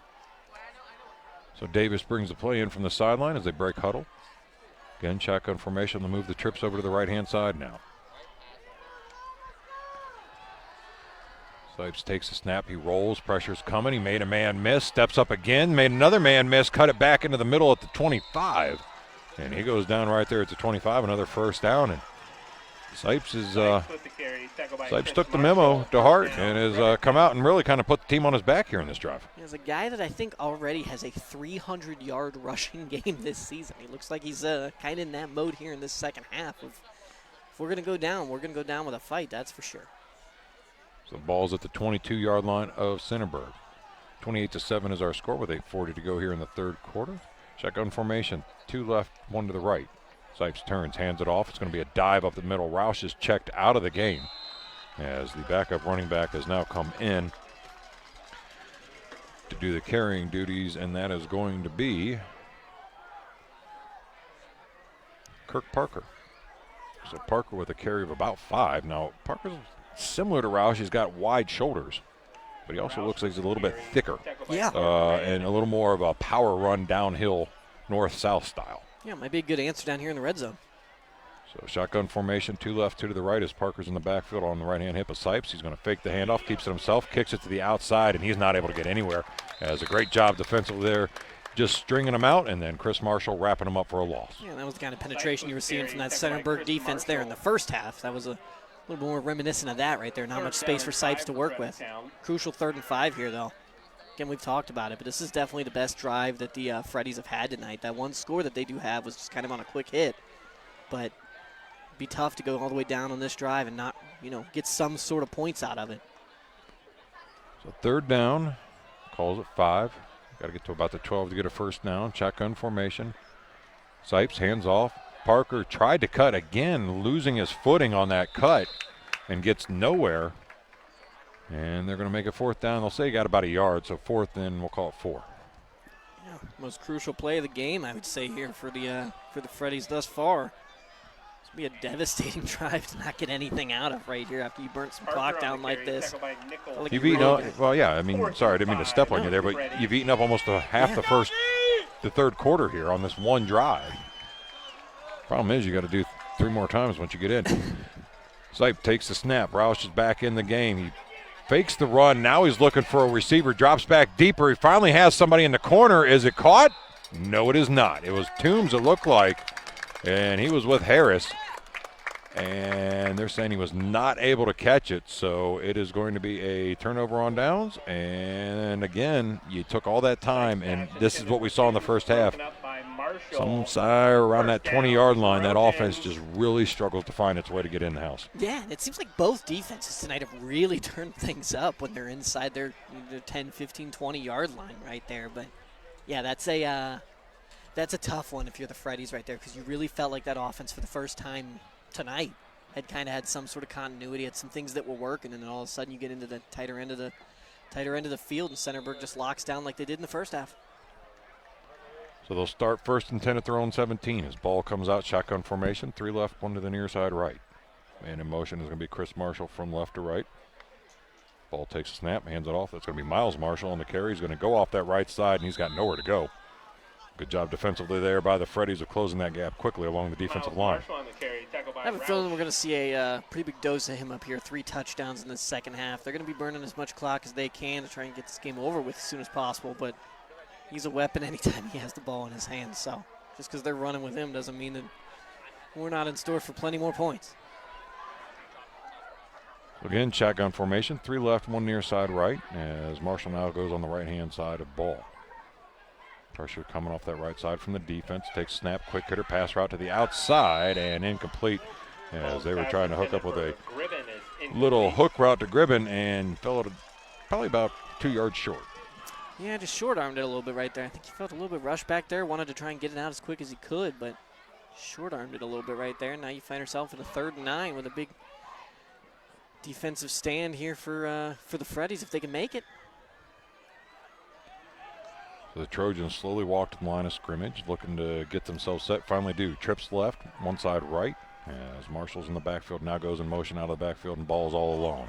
And the pressure came. He avoided it initially as Roush came on the blitz, but the rest of the team was right there to wrap him up. And I tell you, the defense has done a lot of adjustments here as the game has gone on for the Freddies and gotten better as the process has gone here. But the problem is you need your offense to find a way to get better. Right, yeah, no, they adjusted phenomenally tonight, really, ever since that first quarter. It's been a 7-7 ball game, but it's just that first quarter did you in, and now your offense has got to bail you out of that hole. So the punt team comes on, as LeMaster will do the kicking duty, sets up at about his own 5-yard line. Gets an angled kick off to the far sideline as Davis will watch it bounce as it takes a Centerburg bounce inside of Freddie territory and will go out of bounds, it looks like, right about the 44-yard line. And that's where Centerburg will start with their second possession. 43-yard line, first down. So now here for the Freddies, they got to try and find a way. Yeah, you drove down the field there earlier, but you didn't get any sort of points out of it. You feel like you only got so much time left. That last drive was great, but you ate a lot of clock in the process and didn't get anything for it. You can't really afford to do that again here because the clock's going to become your enemy. So got to find a way to get something down the field and get some points on the board on this drive. Feels like pretty much a do-or-die moment for them right here. And again, they're looking at the outside chance of not making the playoffs if they don't do something in this game. Well, as my high school science teacher, Mr. Wills, always said, close only counts in horseshoes and hand grenades. So you're going to have to find some way to get your points scored here quickly, as they are struggling to find any speed in this offense. Shotgun formation, 3 left, 1 to the far side, or excuse me, man in motion from left to right as Sipe keeps it again. He's going to go off that right side. The problem is you had success on that last drive that ate 6 minutes off this third quarter. So you're going to go right back to it. Well, I can promise you the Trojans know that's what you're going to do. And so now where's the next answer come, right? So Elijah Rouse has done a little bit for you. Sipes is trying to do a little bit for you. Who else? Who else can step up here? Are we going to see Toombs get some more opportunities? Is he going to be able to find a big opportunity here to make a play? But somebody else has to find a way to push this offense down the field a little bit more. Shotgun formation, 2 left, 1 far side right as Roush gets the handoff, and he's got nowhere to go. Nah, and I mean, the thing, too, with Centerburg is they've proven. So, obviously, if you're the Freddies, that's a run-first offense right there. But Centerburg has proven in back-to-back games that run-first offense isn't really a problem. Because last week they played against East Knox, who has an equally good running back, and they shut him down. There was nowhere for Elliott to go last week. And so Centerburg has proven that the running game is not something they're afraid to try and stop. And so, yeah, you feel like you got to try and get something going, somebody different. I like something through the air to Toombs, something like that. Use that big body in a one-on-one matchup. So 3rd down. Shotgun formation, 3 left, 1 far side right. As Roush is on the left-hand hip, Sipe takes the snap, drops back. He's looking, trying to set up the screen. He does. He's got Roush. He made a catch at the 45, and he'll get tripped up, I believe. That was Chris Marshall on the far sideline. But not before I got a first down and inside of Trojan territory at the 40. There you go. Just because he's a running back doesn't mean he can't get out there and catch the ball every once in a while. So, yeah, it was a good play design right there. That was a crucial 3rd down for him. Nice gain right there into Centerburg territory and keeping the drive alive. No urgency right now, though. You would think you would want to have a little bit more being down 3 scores. But they're just Slow and steady. Moseying around, my dad would say. Yes, the old days of moseying. Not to be confused with Moses. Shotgun formation, 3 left, 1 right, high snap. Sipes takes it, hands it off. Roush gets it, goes off that right side, makes a couple questionable effort tackles miss, and he'll get pushed out of bounds inside the 30 at about the 29-yard line. Another first down. Sticking to that right side. Sticking to that right side of the field. They feel like they got an opportunity there to expose something. And like you said, Centerburg knows they're trying to do that. It's just a matter of how do they respond now. So they got another first down. Down to 3:40 here to go in the third quarter. 28-7 is our score. Mind you to stick around after the game for the Pizza Cottage player of the game. As they come out of the huddle now in a shotgun formation, 3 left, 1 far side right. Roush in the backfield as he takes the handoff. Nope, Sipes keeps it himself, goes off that right side, and this time he's not able to get around that corner as the defender was able to trip him up. Carson Ross there from his defensive end position, and that'll be a gain of about 3. And he goes down inbounds right there, too, so the clock just keeps on rolling for a team that does not seem to have that urgency. It's like rolling on a river. Yeah. Time just keeps on rolling. Mm-hmm. I won't sing for you. You should. I don't want Gary to get jealous. Shotgun formation as they come out of the huddle this time. It's going to be 2 left, 1 to the near side or far side right. Roush in the backfield as Sipes takes the handoff. And again, I got a feeling there's something in the middle of the field that the turf's a little loose as Roush tried to cut it back to the outside. His feet went out from underneath him, and he goes down a gain of maybe a yard or 2. Brings up 3rd and 6. Yeah, the turf monster there kind of making his presence known. Hasn't been all over the place tonight, but every once in a while kind of shows up. Yeah, usually when it's inconvenient. Yeah. So again, shotgun formation, even split, 2 left, 2 to the right. He's going to send Roush out of the backfield in motion as Sipes as he takes the snap. He's looking, he's going over the middle of the field. He's looking for Toombs, one-on-one coverage with Marshall. And who's got it? Who's got it? Does Toombs got it? No, we're going to say Toombs did not get it as he went down to the ground, and it's incomplete. That's kind of what I had been calling for right there. I wanted to see a Toombs opportunity with a little one-on-one right there, but tricky part with that is that you're going up against Chris Marshall, senior. That's a great job by Marshall. Yeah, it was. Got his head around, put his hand up. It looked like Toombs had it, though, over top, I guess just in the process of trying to come down. He wasn't able to maintain the possession in the end zone. And it'll bring up a 4th and 7. So again, desperation time for the Freddies. Empty backfield, Roush in the backfield. 2 left, 2 to the right as Sipes takes the snap. He's going to follow Roush on a quarterback draw. This time he's got that crease. They forgot about him in the middle. Touchdown, Freddies. Exactly what they needed right there. That was in a major dangerous spot of coming up with no points again, but found pay dirt right there with 6 points. And just like that, you can get back into a 2-possession ball game here. So nice run at 26 yards there for Sipes to put some points here on the board in the second half with 2:17 to go in the third quarter. As they will bring out the kicking team. There is no speed or urgency to anything Fredericktown does, dude. I mean, it's just methodical. Oh, good grief. All right, now they finally come set. Snaps back, kick is up. Kick is good. So our score here is 28-14. Fredericktown trailing Centerburg. You're listening to Cubbage Electric Plumbing and Construction Friday Night Lights. Great news, Central Ohio. Foster's Pharmacy offers daily dose packaging, which are convenient and simple. It's truly personalized care you're looking for. It just starts with a call to get started. Take the hassle out of your medications. Call 740-392-0911. Foster's Health Mart Pharmacy. Health Mart, taking the time to listen and care. Your sinks are backed up, the electric in your master bedroom needs rewired, and now the wife is asking for a new addition. It's time to get in touch with Cubbage Electric, Plumbing, and Now Construction. Give Brian and his team a call at 740-627-8004. They can fix your electrical and plumbing needs and give your bathroom and kitchen a remodel. Cubbage Electric, Plumbing, and Construction is a proud sponsor for all the local high school teams. Enjoy the season. Cubbage Electric, Plumbing, and Construction. 740-627-8004.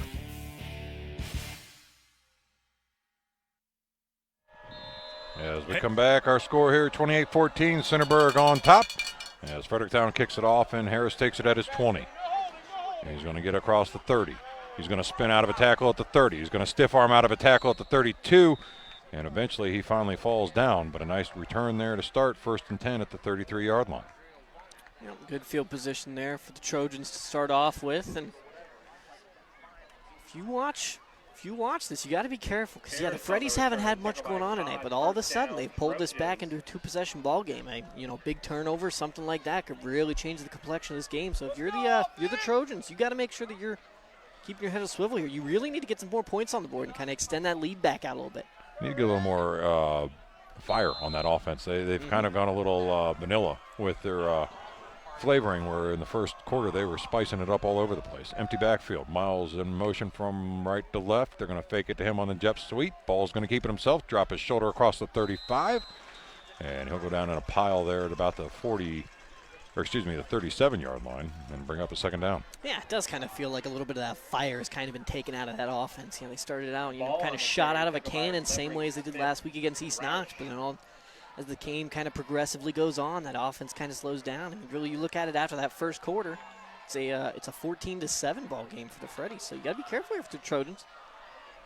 Shotgun formation again, empty backfield. Marshall in motion from right to left. His ball takes a snap. He's going to get it to him on a jet sweep. He's got blocking out in front, and a great job there, as I believe that was Parker who took him down for a no gain. Shoestring tackle right there. It was a good thing he got a hand on him because looked like he was about one defender away from breaking loose for a big-time gain. So third down for the Trojans as the clock continues to roll down to 1:10 here in the third quarter. Shotgun formation again as Miles will now join ball in the backfield. He's going to send out two to the far side or near side right, one far side left in the form of Harris. He's going to send a man in motion from left to right. His ball comes set, barks out a signal. Pressure's coming. He's going to roll away from that pressure. It's still coming. He lobs it over top it, and this time he gets his receiver out across the 45 to the 50. And he'll step out of bounds just shy of that 50 to about the 49, but enough first down. Yeah, there's a little bit different. Something out there to Jonah Gribbin. Get somebody else involved right there a little bit. Spread the field out a little bit right there. Yeah, it was good to see. That was a drive. They really didn't want a quick 3-and-out right there. So the ball sits on the near hash mark just at the 50-yard line. Under a minute to go here in the third quarter as the Trojans are on the drive. Marshall will line up in the backfield on the right-hand hip with balls. He sends out two far side left. Chris Marshall will be in tight here on the right. Now goes in motion from right to left. Takes a snap, turns. Miles gets the handoff. Stutter step. Somehow gets around the corner. Was using his blocker as kind of an obstacle playing keep away. And was able to turn what looked like a loss of 2 into a gain of 1. Yeah, I think that was kind of fortunate. You got anything out of that, really. But that'll be the end of our third quarter. So our score here, Centerburg 28, Fredericktown 14. You're listening to Cubbage Electric Plumbing Construction, Friday Night Lights. Hey, in this time of high inflation, remember, Goodwill stores have the lowest propane prices in town. So, get your propane tank filled at the Goodwill Plaza store in Newark, the Goodwill Unlimited store in Heath, Goodwill at the Lake in Buckeye Lake, or the Goodwill Plus store in Fredericktown, and save big. Goodwill can fill normal-sized grill tanks to motorhome and even large contractor tanks by the gallon. At Goodwill, you're always guaranteed the lowest propane prices in town. Fennell's Floor Finishings is veteran-owned and operated with over 30 years of industry experience. They provide high-quality flooring, offering installation, refinishing, and more, including Murphy beds, handmade Amish woodworking, and gorgeous tile backsplashes. If you enjoy the classic look of hardwood, the versatility of vinyl, or the durability of tile, then come visit our showroom at 810 North Sandusky Street in Mount Vernon, or request a quote today by calling 740-398-5954. So we start here in the fourth quarter, 28-14. Fredericktown trailing Centerburg as Centerburg has the ball and they're on the march. 48-yard line of the Freddies. Shotgun formation. Marshall in motion from left to right, comes back over to the left-hand side as they're going to pitch the ball to Miles Marshall. He's going to cut it back up the middle, made a man miss, and there's Roush to come in from behind and wraps him up at about the 45-yard line, a gain of about 2. Roush on the spot. Been there when they need him tonight. The deputy sheriff's deputy has just stop right there, keeping Marshall from any sort of explosive gain right there. But all of a sudden, Centerburg slowly but surely kind of marching this ball down the field right here. Your little brother is at the bottom of the steps to the press third box. down now and about 5. We'll call it 6. Ball's at the 46-yard line. We'll say they need to get to the 40 for a first. Shotgun formation. He has 2 outright, 1 near side left, and Harris. Marshall's in the backfield on the right-hand hip of ball as he takes a snap, drops back, looks, a quick hitter to Harris. He's got it there, tries to turn, does again, gets out of a tackle by Davis and spins himself forward up to about the 39-yard line. He's going to say got the 39 and got the first. That was all fight from Davis right there, too. Harris, that was big time, man. Not giving up. He was going to be short of that first down, I think, but he managed to fight for it. So it's going to be 1st and 10 again for the Trojans as the clock continues to roll down to 11 minutes here to go in the ball game. And slow and steady now is going to be the fan of the Trojan, and Fredericktown is going to be needing to get some urgency to get that ball back. Shotgun formation, 2 right, 1 near side left as Marshall gets the handoff from Ball, goes off that right side, finds a crease out across the 35 and gets tripped up there. But a gain of about 5 on the first carry. Can't complain about that. No, that's all you can ask for if you're the Trojans right here. Slow and steady is the name of the game for them, like you said. That's perfect. Now for the Freddies, that's not exactly what they're looking for. And now all of a sudden it's kind of starting to become an issue because the clock's just burning down and burning down. You still got 2 scores just to get this game back even. So 2nd down and 5. Ball's at the 34-yard line. 2 split out far side right. Harris on the near side here to the left as Marshall's on the right-hand hip of Ball. Quick hit.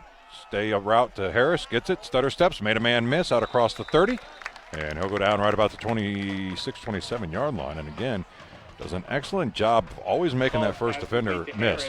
Yeah, no, he does for sure. And if you're the Centerburg offense here, it seems like you finally found something that's kind of working for you. It's been a little while, a little bit stagnant, not a ton of stuff. Now all of a sudden they're finding that quick pass out wide one side or the other. It's kind of reaping some rewards for them, especially when you have an athlete like Harris that can make 1 or 2 people miss. It's a weapon to have for sure, and it's been successful so far. So we'll see Harris stepped out of the field and onto the sidelines now as Ball takes a snap, hands it off. Nope, keeps it himself, fakes the handoff to Marshall, tries to go off that right side, and he had nothing going. As again, defense read that one. Toombs on this one wraps him up. And Ball on the carry. I appreciate your enthusiasm, Toombs, but you're also losing by 14 points, so let's go line it back up, my friend, and makes it 2nd down and 12. Yeah, he had a lot to say right there. He was feeling himself. So the Trojans looking over the sideline again. Clock continues to roll as they have a 28-14 lead. And are staring at possibility of finding that postseason. Shotgun formation, 2 right, 1 near side left as Marshall's in the backfield. Man in motion now from right to left. Ball takes a snap, pressure comes, he rolls away from it and somehow got out of that tackle. I don't know how they missed tackling him. And he was able to push it back forward. Got still a loss of a yard, but what could have been a loss of about 7. He managed to make something positive out of. Yeah, and I was thinking that he was in for a gigantic hit right there, but he managed to bounce back off of that and at least Ball on the carry. kind of keep the play alive. Like you said, a loss of a yard, but it could have been a whole lot worse than that. Wow. So the ball gets pushed back out to about the 29-yard line. Make it 3rd down, and we'll call it about 15. Shotgun formation, empty backfield this time. 2 left, 2 right. His ball comes set, looks over that defense, takes a snap, pressure's coming. He's going to just heave it downfield. He's looking for, hey, oh my God. Wow. Harris didn't even have to try on that one. No, unbelievable. That ball was delivered beautifully right over the shoulder of Harris. And it looks like Harris's shoulder, though, may have finally given out to him as he was going down hard on it and is trying to come over to the sideline now. And I tell you what, he fought it out the whole entire game to get the opportunities here on his senior night. And you hate to see that he's got to take a knee here on this one as his shoulder is just bothering him. And as he went down on that far after that reception, just kind of landed right into it. So while they attend to him, we're going to step out. You're listening to Cubbage Electric Plumbing Construction Friday Night Lights.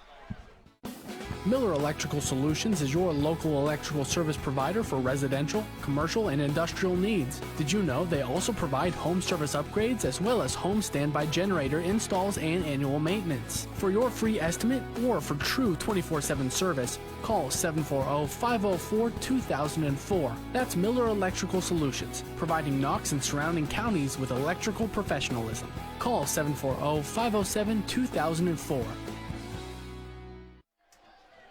So Harris gets off to the sideline as they attend to him. And our score here, 34-14, Centerburg handily on top of Fredericktown on senior night, week number 10. So the Masters will come out and get ready for the extra point. And the snap is back, kick is up, and it's good. So our score here, 35-14. Centerburg on top of Fredericktown. You're listening to the Cubbage Electric Plumbing Construction Friday Night Lights. At Kaywood Insurance, we're celebrating over 40 years in serving our area and backing our schools and athletic teams. As a member of the Wayne Insurance Group, we can give you competitive quotes on your auto, home, business, or many of your other insurance needs. We also provide a wide variety of discounts and payment options. Call 740-694-7143 for a no-obligation quote, or better yet, stop in. Good luck to all the Fredericktown Fall sports teams. Griffin Insurance, taking care of your family since 1972. In today's day and age, it's very uncommon to get a real person when you call. Not at Griffin Insurance. We represent multiple carriers to find the best rate for you and your family. Whether it's auto, residential, commercial, or farm, we're here to help. Call Griffin Insurance at 740-397-7488. Griffin Insurance, finding you the best rate. Well, Masters has the ball teed up as they come set and ready to kick it off here with their 35-14 lead with 8:17 to go in the ball game. Kicks it high, end over end kick, and that's not coming out. So it'll be a touchback for the Freddies. Centerburg doing exactly what they needed to do on their last offensive drive right there, essentially putting this game away in a lot of ways, because I just don't see the Freddies come back from being down by 3, at least not with the way that offense was running. There was no urgency. We saw that in the last couple of possessions. Just not enough urgency from them right there. And so now you got to try and find a way to put together 3 scoring possessions with only 8:17 left on the clock. And that's going to be tough. I mean, that's really going to be tough because you're almost you're showing your hand. You're going to have to throw the ball. Right. And I got a feeling that the Trojans will be looking to take advantage of that all they can. So shotgun formation, Roush on the left-hand hip of Sipe in the backfield. 1 left, 3 to the near side right. Roush takes a snap. He rolls left. He's looking downfield. He's looking for Davis. And he threw a BB to him. Did they say he caught it? They did. And that'll be a gain of about 8 out across to about the 30-yard line. It's a heck of a catch there from Davis. Only problem with that catch is that he stayed in bounds right there. Complete to Davis. Nice for him to be able to get out of bounds right there, but nice play nonetheless. Pickup of 8. So again, just slow and steady, folks. Slow and steady. Shotgun formation, 2 left, 2 to the right as Roush is in the backfield. Sipe takes the snap. This time he's going to roll right. Now the pressure comes. He goes back to the left side. He's got plenty of time. He's writing a book. Now he throws it downfield and intercepted. And you knew that was going to happen. Yeah. As he was trying to throw that ball pert near 30 yards down the field, young man. And, well, unfortunately, that is not the result they wanted, but that is going to be an interception. And Centerburg will get the ball back, and I would think at this stage really to be putting this game away. One more score, and that clock doesn't stop. Oh, yeah, absolutely. Yeah, you're trying to put the ice on the cake right here because that was a problem. Like, it looked like he tried to get back more than just 7 points in one pass right there. Felt like he was trying to take everything on. He had all the time in the world back there to try and make a pass, but it almost was too much time to where he was trying to make something that wasn't there. Yeah, might have been a good choice. Just go ahead and tuck and run with that one. Yeah.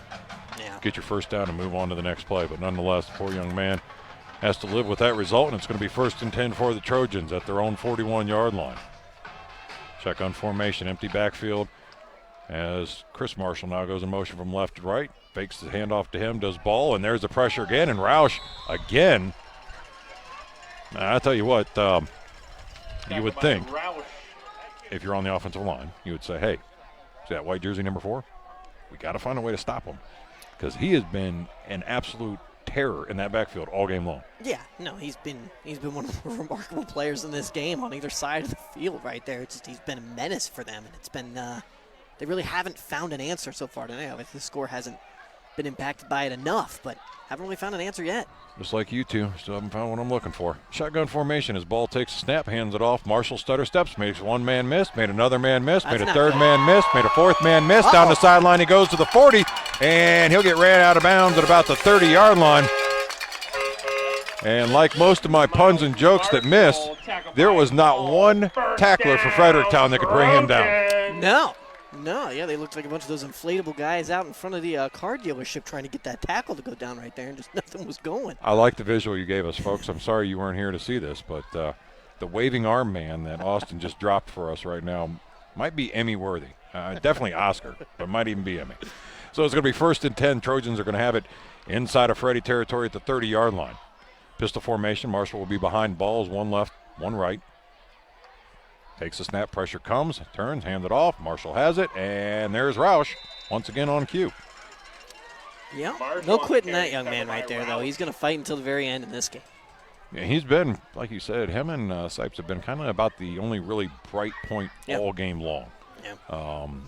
He's been a devastating factor in this defensive side, and then offensively, obviously, he's rattled off the nice long touchdown run, plus another couple long runs along the way. Got to be close to, if not over the 100-yard mark tonight.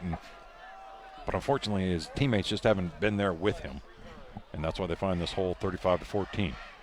Shotgun formation is balled again, takes the snap, fakes the handoff to Marshall this time, does he? And he keeps it himself. Almost lost the ball, still gets out of a tackle, still gets out of another tackle. And finally, Roush said, I've had enough of this, along with Maul and a couple other teammates, and bring him down. Yeah, like Tony Hawk and a half pipe right there with like a 780, a 960. I'm not even sure what that was, but he just kept spinning. Now, for the younger generation, that would be like a, Sean White, the snowboarder? Okay, yeah. Gary doesn't know who Tony Hawk is, so just want to make sure we include him in this conversation. It's not nice to get the man when he has no say in the matter, The dagger stare I just got from him was great. Love it. Shotgun formation on 3rd and 11 now. As Marshall's on the left-hand hip, his ball looks over the defense, takes a snap, drops back. He's looking deep. He's got his receiver, and again, incomplete. He was hoping Harris was out there, but Harris was not, and that was Masters, the intended target, and brings up a 4th down and 11. Yeah, that's a play that has worked a couple of times tonight, 3 of them to be exact, but Harris has been the key factor in all 3 of those plays, and not having him out there is noticeable right there. So 4th down, ball's at the 31-yard line. Offense is going to stay out on the field. Clock stopped at 5:17 to go in the ball game, 35-14. Marshall on the right-hand side. His ball looks over the defense. Takes the snap, drops back. He's got pressure coming. He's again going back down the same side, and again, incomplete. Yeah, they wanted to give it a shot there. They wanted to see if they could go back to the well right there. But again, I think Harris is a key part of that. That was Davis on the coverage there. Excuse me, that was Lemasters on the intended target, Davis on the coverage, and it's going to be a turnover down, so the Freddies will get it 1st and 10 at their own 31. Yeah, this is it's a tough situation here now. You're down 21 points with only 5 minutes, 11 seconds left to go. So you're obviously going to be pressing the issue right here, trying to see what you can make out of this. But just like a heck of an uphill climb going on here for the Freddies. Indeed. So we'll see what they're able to manage as they come out in a shotgun formation, but they have one player short. And they're going to have to take a timeout, so we will too. You're listening to the Cubbage Electric Plumbing Construction Friday Night Lights. Pizza Cottage in Mount Vernon is one of 11 pizza cottages in Ohio. They are among the nation's best performing pizzerias and ranked in Pizza Today. The finest ingredients is used daily. Treat your customers and employees like family and always give back to the community. Offering not only takeout but also dine-in and full bar. Book your group parties today. Find Pizza Cottage on Facebook or go to pizza-cottage.com to begin your journey of tastes. As we come out of the timeout, 5:11 to go in the ball game, 35-14 is our score. Remind you to stick around for the post-game Pizza Cottage player of the game. Gary was scared there. He thought I was having a stroke because I stopped my words, but it's all right, Gary. I'm good. I was working on my Paul Harvey pause. Take some time, Gary. Shotgun formation, 3 left, 1 to the right as Roush is in the backfield. Sipes takes it, pump fakes. Now he's looking Davis deep down the sideline, and he's got it as he hauls it in right around the 30-yard line as he had coverage one-on-one with, well, actually it was both Marshalls covering him. And he ends up pulling it down, and now he's going to get himself a nice flag for throwing the ball at Marshall. Yeah, that's a frustrating way to finish that play right there because that was a heck of a play.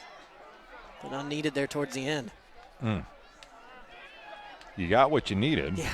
And now you got to give it back. I'm not quite sure what that call was. He just held his hat. I didn't think that was the unsportsmanlike conduct call. Ineligible receiver, and it goes all the way back. Oh, no. Wow. Illegal participation Backing up. on the Freddies. You can hear it now. Yeah. Thought I was backing up at first, but That's and then I realized I had it in park, so it could have been me backing up. So that's going to push the ball all the way back down to the original line of scrimmage, which is the 31-yard line. Chain gang is unfortunately going to have to walk all the way back down the field. Yeah, they're not happy about that. And wait a minute. It was at the 31, but now they set it at the 35. Well, I heard one of the officials say, though, so he needs to get 10,000 steps today, and I think he's just over 9,000. And so he's trying to get the extra bit that he can in there just to make sure he hits the quota. I am 100% behind that. All about that healthier lifestyle. Oh, yeah. You know me. Eating clean. Oh, yeah. Body is a temple. Oh, 100%. Work out religiously. Mm-hmm. Don't let any of those bad chemicals in my body at all. Yes, indeed. Anyways, it is going to be now all the way back at the 20-yard line. Sure. We're just grabbing numbers and making them up as we go, folks. Why not? 1st and 10. Well, we need to take a second to think about this, though. You had ineligible touching. It's not a penalty, but you can't get the result of the play. Right. So that should come back to the original line of scrimmage, which was the 31.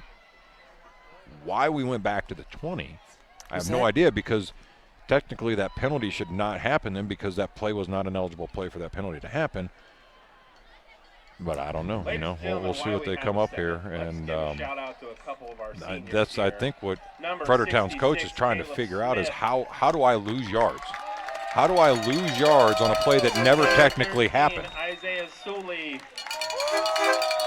a good question. And I don't think he likes the explanation he's being given either. Just, guessing off of body language and the way the official's walking away from him. I got a feeling the official said, Coach, the game's about over and we're not going to have this conversation anymore. And he just turned around and pointed back to him.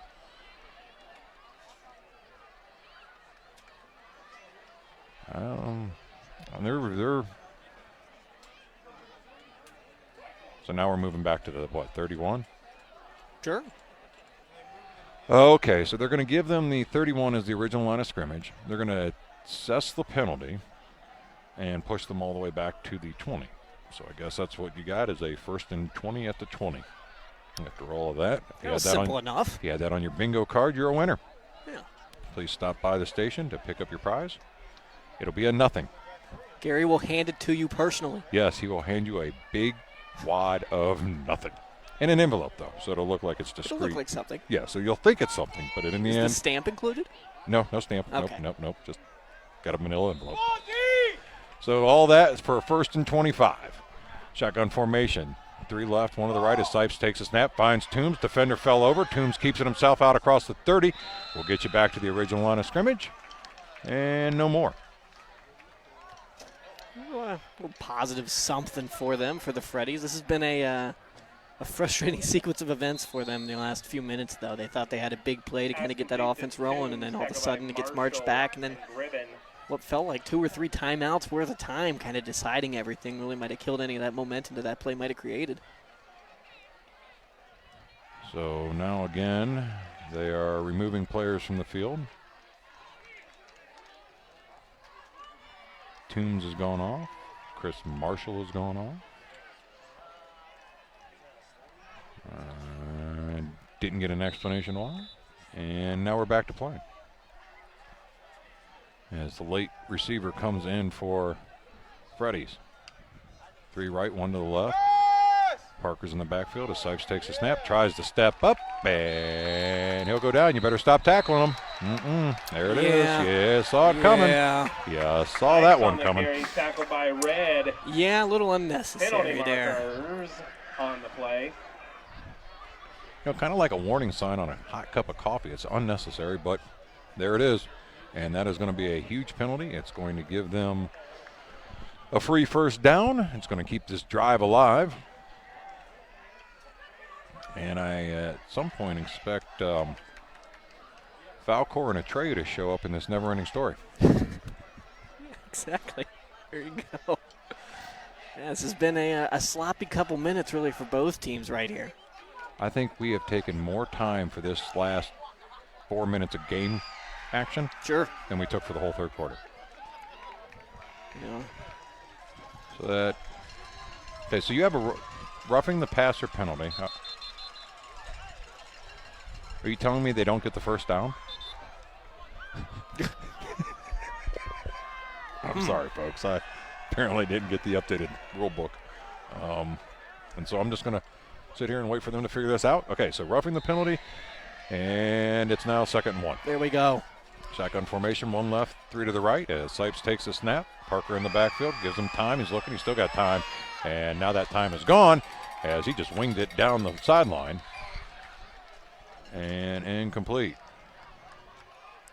Looks like number 21 out there for the Freddies. Got That's something Parker. going on with his right arm. It's a bad day to be a right arm. Yeah, indeed. Right arm or left wing, either way, it's a bad day for it. So it's going to be 3rd and 1. Clock stops at 4:10. Ball's at the 39-yard line. I'd like to thank some of our sponsors, Miller Electric Solutions, Reynolds Floor Finishing, the Living Center Senior Living Apartment Community, Haywood Insurance, Country Sport, Skilled Nursing. Shotgun formation again, 3 right, 1 far side left. This time Sipes keeps it himself, runs it himself up across that left side to the 45. And he'll go down right about the 46-yard line. Another first down, though. So it's been a very choppy drive. Hard to even really call it a drive. It's just kind of been a back and forth, a ping-ponging of the ball back and forth between all the different penalties. But all of a sudden, you do have a first down if you're the Freddies here. Well, you got 3 official plays, and the ball has gone from the 30 of Freddies to the 30 of Centerburg, back to the 10. Yeah, it's been all over the place there as Davis finally gets himself a reception at the 50 and pushes forward inside the 45 down to the 44-yard line. Another first down. Pass complete to Davis. Davis trying to make a couple plays here late in the game, see if he can make a little bit of a name for himself. End on a high note here, but yeah, you can just kind of see the deflated sideline over there for the Freddies. They just kind of come to the realization of maybe where they're at right here, but got to keep pushing to get the ball in the end zone. Sipes takes the snap again, looks to the left, pressure's coming. This time he tries to get away and he can't. And he'll go down all the way back inside his own territory. Jackson Ballinger. And Ballinger got in on that one, and Sipes is hurt. Might be his right leg right there, maybe an ankle or something like that, but yeah. Ballinger all over him right there. Fredericktown. And Fredericktown will take a timeout. We will too. You're listening to Cubbage Electric Plumbing Construction Friday Night Lights. Howard Hilton Grill, just east of Apple Valley on Coshocton Road, has a casual, cozy atmosphere, offering comfort food and good times. Open daily from 10 in the morning to 1 a.m., now adding Sunday morning breakfast at 8 a.m. The Howard Hilton also recently added on an outdoor tiki bar seating patio option with big screen TV. Stop by and enjoy great tastes like the Hilton Burger or enjoy Taco Tuesdays at the Howard Hilton in Howard. That's the Howard Hilton, 740-599-2337. So we come out of that timeout, 3:29 to go in the ball game. Sipes will stay in action as he'll have Roush in the backfield on his right-hand hip. He'll have 3 split out to the right and 1 far side left. Toombs in the slot here on the right-hand side. It is now 2nd down and 27. Ball is snapped. Sipes takes it, looks, pump fakes, looks again, middle of the field. Toombs, and Toombs got hammered. Pass intended for Toombs is incomplete. Broken up by Gribben. Gribben was Penalty right there. marker on the play. I thought Gribben arrived perfectly timed, but the officials from 20 yards away did not agree with that assessment. Yeah, I thought that was a really clean play right there. He's going to get hit with a pass interference. Pass interference on the Trojans. That's a surprising one. That's unfortunate. Yeah, it looked like a pretty clean play. I thought Rubens really did a good job right there, timed that well, and they're on the spot. But now where are we going? See, now we're going to waste another 20 minutes for them to figure out where to mark the ball. See, he goes back, he comes forward, he comes forward, he goes back, and now we're right back to where we were. That's what a penalty got you. It was a 0-yard penalty, my friend. Love it. All right, 2nd Every down once and 10. in a while. No, well, they were deep, so they, but oh, yeah. the pass interference and all that was first down. Whatever. Shotgun formation, 3 right and 1 side left. As Sipes takes it, pressure's coming, lobs it over top the defender as Roush has it at the 40. Down to the 35, and he'll go out of bounds right about the 33-yard line and pick up another first down. Nice job there by Sipes to at least make something out of that. He had a couple bodies all over him right there, was able to lob that ball up and make a positive play out of it right there. But one of the stranger drives that I've seen the entire season that might end up being one of the last we see this year. But slowly but surely working their way down the field here for what could be a score. So Sipes is going to go over to Davis, make sure they're on the same page as he comes back to his position. Shotgun formation, 1 left, 3 side right. Roush in the backfield. Sipes takes a snap. He's looking for Davis. Davis, he was trying to get on a comeback at about the 20, enough for a first down, but he threw it at about the 18, and it's incomplete. Yeah, he needed those extendo arms if he was Davis right there. Try and get out there and go gadget almost. That's what he was looking for right there, but didn't pack those in the bag today. Unfortunately, he did not. So it's going to break it 2nd down. As they again break huddle, 3 right, 1 far side left. Roush in the backfield on the right-hand side, a hip. No, right hip of, never mind, it doesn't matter. Sipes takes a snap, rolls out, he's looking, he's got his man there, and it's going to be caught at the 20. And he'll go out of bounds. Another first down. Dalton Lang coming up big right there. 2nd time he's had a nice reception here tonight. Now you get yourself into a spot, though, where the Freddies have really struggled tonight. Centerburg seems like they really turned their game on when you get inside that red zone right here. So let's see what the Freddies can do to try and answer here late. So 1st and 10 at the 20-yard line. As Sipes breaks huddle, 3 left, 1 near side right in the form of Davis. Roush is on the left-hand hip as he takes a snap. Pressure's coming from the backside. Down he goes. That was unchecked. You saw him coming free on that left side the whole entire time. Teddy Stigler with the and Stigler gets the sack. Wow. Yeah, what a shot right there. Completely on his blind side. He had no idea that was coming, and you can see Sipes. That one hurt. So that makes it 2nd down now, and I don't know, they got pushed all the way back to about the 31-yard line. They need to get up to the 10, so we'll call it 21. 2 left, 2 to the right. Sipes has Roush in the backfield with him on the left-hand side. Again, takes a snap again. Pressure's coming. He fires a bullet to the far sideline, and Lang's there to get it. And it'll be caught and shy of the original line of scrimmage, so it'll make it 3rd down and 11. Crowd thought they might get a penalty on Toombs there with a little extracurricular push in the back, but nothing called. And the clock keeps rolling. We're down to clock stopped. I didn't realize he must have went out of bounds, so it stopped at 2:04. 3 right, 1 far side left. Sipes takes a snap, rolls, throws. Toombs has it at the 20. Stutter step spin move at the 15. And he'll go down right about the 13-yard line. Tackled by Stigler and Marshall. Should be a first down, though. Nope, he's going to be shy of the first down by about 3 yards. I'm sorry, I was looking at the wrong line. And we're going to take a timeout, so we will too. Our score, Fredericktown 14, Centerburg 35. You're listening to Cubbage Electric Plumbing Instruction, Friday Night Lights. If market volatility is keeping you awake at night, call Spearman Financial Services. Spearman Financial Services have seen plenty of ups and downs, and this is normal. As our old high school football coach would remind us, the true champion is found with your ability to bounce back after a loss. So stop losing sleep and call the team who will coach you through the good times and the bad times. Spearman Financial Services, financial plans that last a lifetime. Securities offered through Valmark Securities Incorporated, member FINRA, SIPC. Investment advisory services offered through Valmark Advisors Incorporated, SEC registered investment advisor. Spearman Financial Services is a separate entity from Valmark Securities Incorporated and Valmark Advisors Incorporated. Past performances cannot guarantee future results. One cannot invest directly in an index.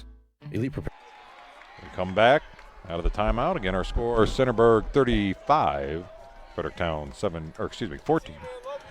As it's 4th down now, they got about 3 yards to go. The minute 44 to go here in the ball game. One more opportunity here for Centerburg to see if they can try and make a stop in this red zone where they've been so stout all time tonight. So again, shotgun formation, 2 left, 1 to the near side right, and Davis as Roush is in the backfield with Sipe on the right-hand hip, takes the handoff, gets it off that left side. He's got that crease. Can he get in? He cannot. As they're going to tackle him at the 4-yard line. And it's enough for a first down, though, to keep the drive alive. Yeah, does enough. They didn't need to get the touchdown there, just needed to get those 4 yards. So pick that up and keep the drive alive. Chance here to still get 6. So first and goal, the Freddies. Ball sitting inside the 5-yard line. As they come out in a shotgun formation. What happened? Why do we have so many officials in the backfield? We got 3 on this side of the field. Just want to get a good look. I got you. Sipes takes the handoff. He tries to roll to the right, and he's got nothing. So now he's trying to go back to the left. He's rolling back. He's going to think about throwing it, and that was just a lot of running, and unfortunately he could not get anywhere downfield. He had looked like a receiver. It looked like Davis had come free wide open, but Sipes on the carry, tackled by Ross and Marshall. Tell you what, though, the officials had a good view of that play the whole time, and nothing obstructing any one of those 3. indeed. So quickly the line of scrimmage they go with down to a minute to go. Sipes takes a snap, and he'll spike it. He was out of timeout, so they're going to have to waste a down. So it'll make it 3rd down and goal. As you said, the defenses inside the 10 really get a lot more rigid. Yeah. As they are very flexible inside the 10 to the other 10, but both teams, either side, has done, because a lot of the plays have been big hitters. Yeah, no, they have. It hasn't been when they have to slow down and push through. Both teams have failed at that tonight. So it's going to be 3rd and goal. 3 tight to the right. As Davis now comes in motion from right to left, we'll stop and go back that way.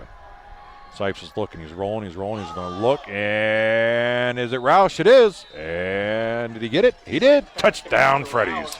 It's kind of fitting. The one guy that's really shined tonight for the Freddies, Roush, seems like he's tried to be in on pretty much every defensive play. He's been a lot of the offense tonight, so fitting for him that he was able to kind of cap this game off. And again, I know the score obviously is out of reach for them to have any chance of winning this game, but I don't know where the points are going to land for the Freddies, and if they want any hope of making the playoffs at all. That score right there might bring it a little bit closer to help a little bit. You just don't know. We will have to see how it all plays out. They should have those released, I believe they said Sunday afternoon. Yeah, that's what I saw. Or evening, maybe like around 6 o'clock. So now they come set. Snap is back. Kick is up. And squeaks over the top. So our score, Centerburg 35, Fredericktown 21. You're listening to Cubbage Electric Plumbing Construction Friday Night Lights. Preparedness stands as Ohio's unrivaled destination for top-tier firearms training and related services. Experience our state-of-the-art facilities in scenic southern Knox County, stock up in our pro shop, and enjoy our indoor and outdoor range options. Our expert cadre leads an unparalleled lineup of classes and personal training sessions. We also offer VIP transportation, armored vehicle services, along with security and executive protection services. Reach out at 740-263-1234, explore online at elitepreparedness.com, or visit our facilities at 25580 Bell Church Road, Utica, Ohio, to witness the ultimate in preparedness and training. Hey, I think I might be pregnant. What? How do you know? I took a pregnancy test the other night. I don't know where to start. I don't think I'm ready to be a mom. It's totally okay. I heard there's this place called Starting Point. They have free pregnancy tests, ultrasounds, and counseling. They have resources available for girls on a tight budget. You have more choices than you think. Really?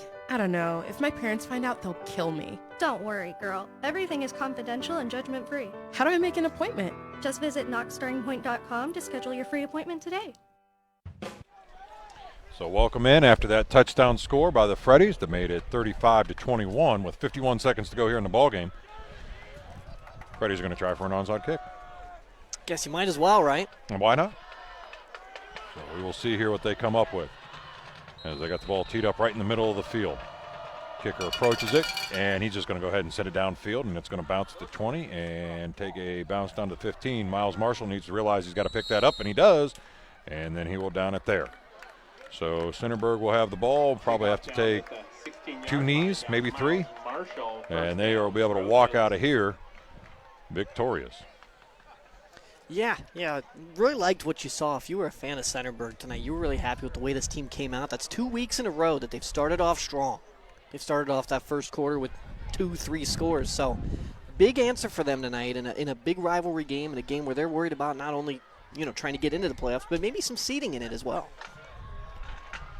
So apparently there is a penalty on that play. Sure. As there should be. As there has been the entire last 5 minutes. And we're going to push that ball all the way back to the 11-yard line. I'm not quite sure what the penalty was. But either way, they're saying there was a penalty, and now they're going to line up in what I assume is the victory formation. Yeah, as ball will be under center, takes a snap, drops back, takes a knee, and that's exactly what it is they're going to let the clock run down. In what was a well-played game all around by the Trojans. And the Freddies just, unfortunately, offensively couldn't muster any kind of consistency or continuity throughout the whole entire evening. And what they did muster came a little bit too late. And got them in this position. So again, ball takes a snap, takes a knee, and that will be the end of the ball game. Our score here is Trojans 35, the Freddies 21. Remind you to stick around for the Starting Point post-game show on the Cubbage Electric Plumbing Construction Friday Night Lights. Hey, football fans, as we cheer on our teams this season, let's talk about a crucial support team right here in Mount Vernon. At Starting Point Pregnancy and Family Resource Center, we're here to support you through every decision, just like a coach guides you through the big game. Whether it's about pregnancy testing or exploring your options, Starting Point is all about giving you the information and support you need. Just like every play counts on the field, every choice you make for your life matters. For more information, visit knoxstartingpoint.com. Knox Starting Point. You have more choices than you think.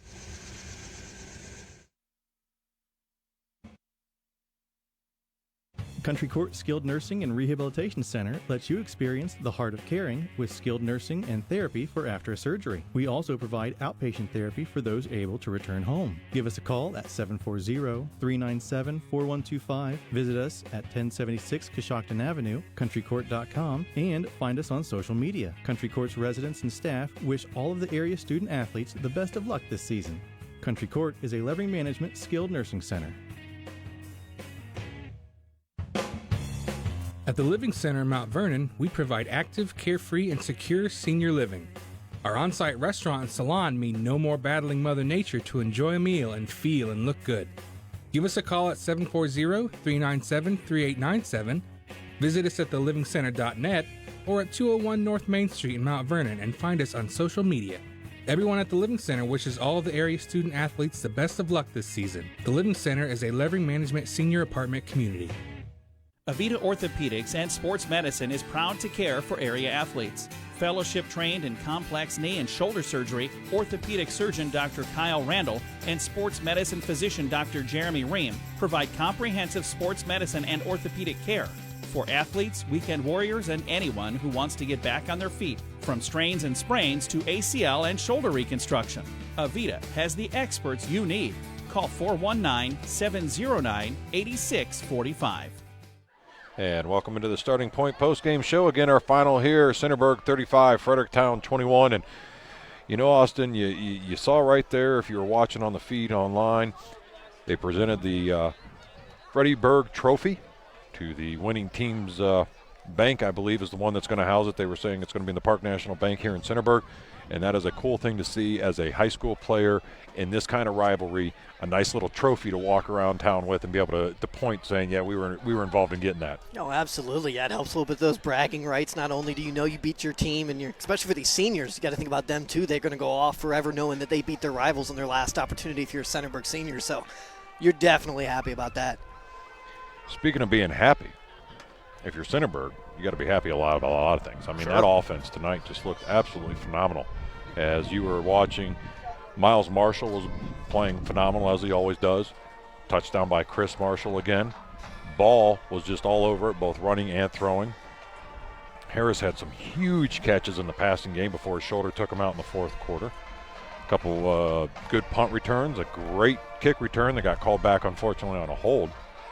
So you had a plethora of players over there on the sideline for the Trojans stepping up to play tonight. On the other side of the ball, you had two players that really kind of elevated above the rest, and the rest of the team just really couldn't keep up with them. And that was kind of the downfall. You had Roush and you had Sipes, but they couldn't find that other player to really bring the game together. Oh, for sure, yeah. If you're If you're Fredericktown, you're looking at that, and your top-end players, they really held up their end of the bargain tonight. You know, Roush did his part, Sipes did his part, but the problem was they were just too top-heavy. There wasn't another complementary player behind them that could keep up with the array of weapons that Centerburg has, and I think that's part of the difference that you're going to see between a team that's probably going to go into the playoffs and probably hopes they can at least win a game, maybe two, and somebody like Fredericktown where you might squeak into the playoffs, maybe. Tonight did not help, but you got to find another answer outside of those one or two big-time players. You have Toombs as one of those players you got to look for him to really step up.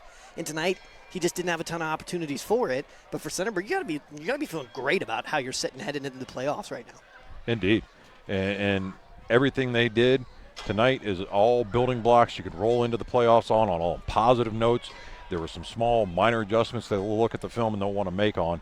But overall, for Centerburg, they played a great game, and they will be riding a good wave into the playoffs. For Fredericktown, we'll find out tomorrow if they're going to make the playoffs, and it's going to be one where they're going to have to dump this game quickly and get that momentum back on that side. But all said and told, for the whole entirety of this game, Harris is our Pizza Cottage player of the game. He had a wonderful job tonight, 2 reception touchdowns, and just was a head and shoulder above everybody else. Oh, yeah, no, he was somebody where, and it was, you saw him go out towards the end, so you really hope he's feeling all right. That shoulder was bothering him, but you watched him do all that tonight and really stand out as an absolute stud tonight, and he did that with a bum arm. I mean, he did that with some aches and some pains, and that just shows you the grit and the fight that he has. He was a notable player on the defense, too, with a lot of the plays that he made, with some great coverage he had downfield. So, no question, Pizza Cottage player of the game for Trevin Harris. So, congratulations, young man Harris, as he is the Pizza Cottage player of the game.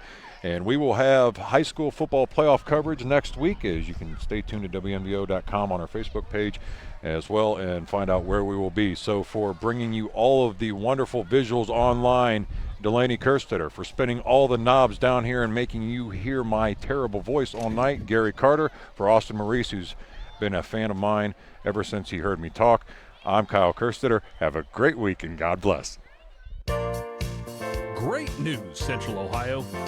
Foster's Pharmacy offers daily dose packaging, which are convenient and simple. It's truly personalized care you're looking for. It just starts with a call to get started. Take the hassle out of your medications. Call 740-392-0911.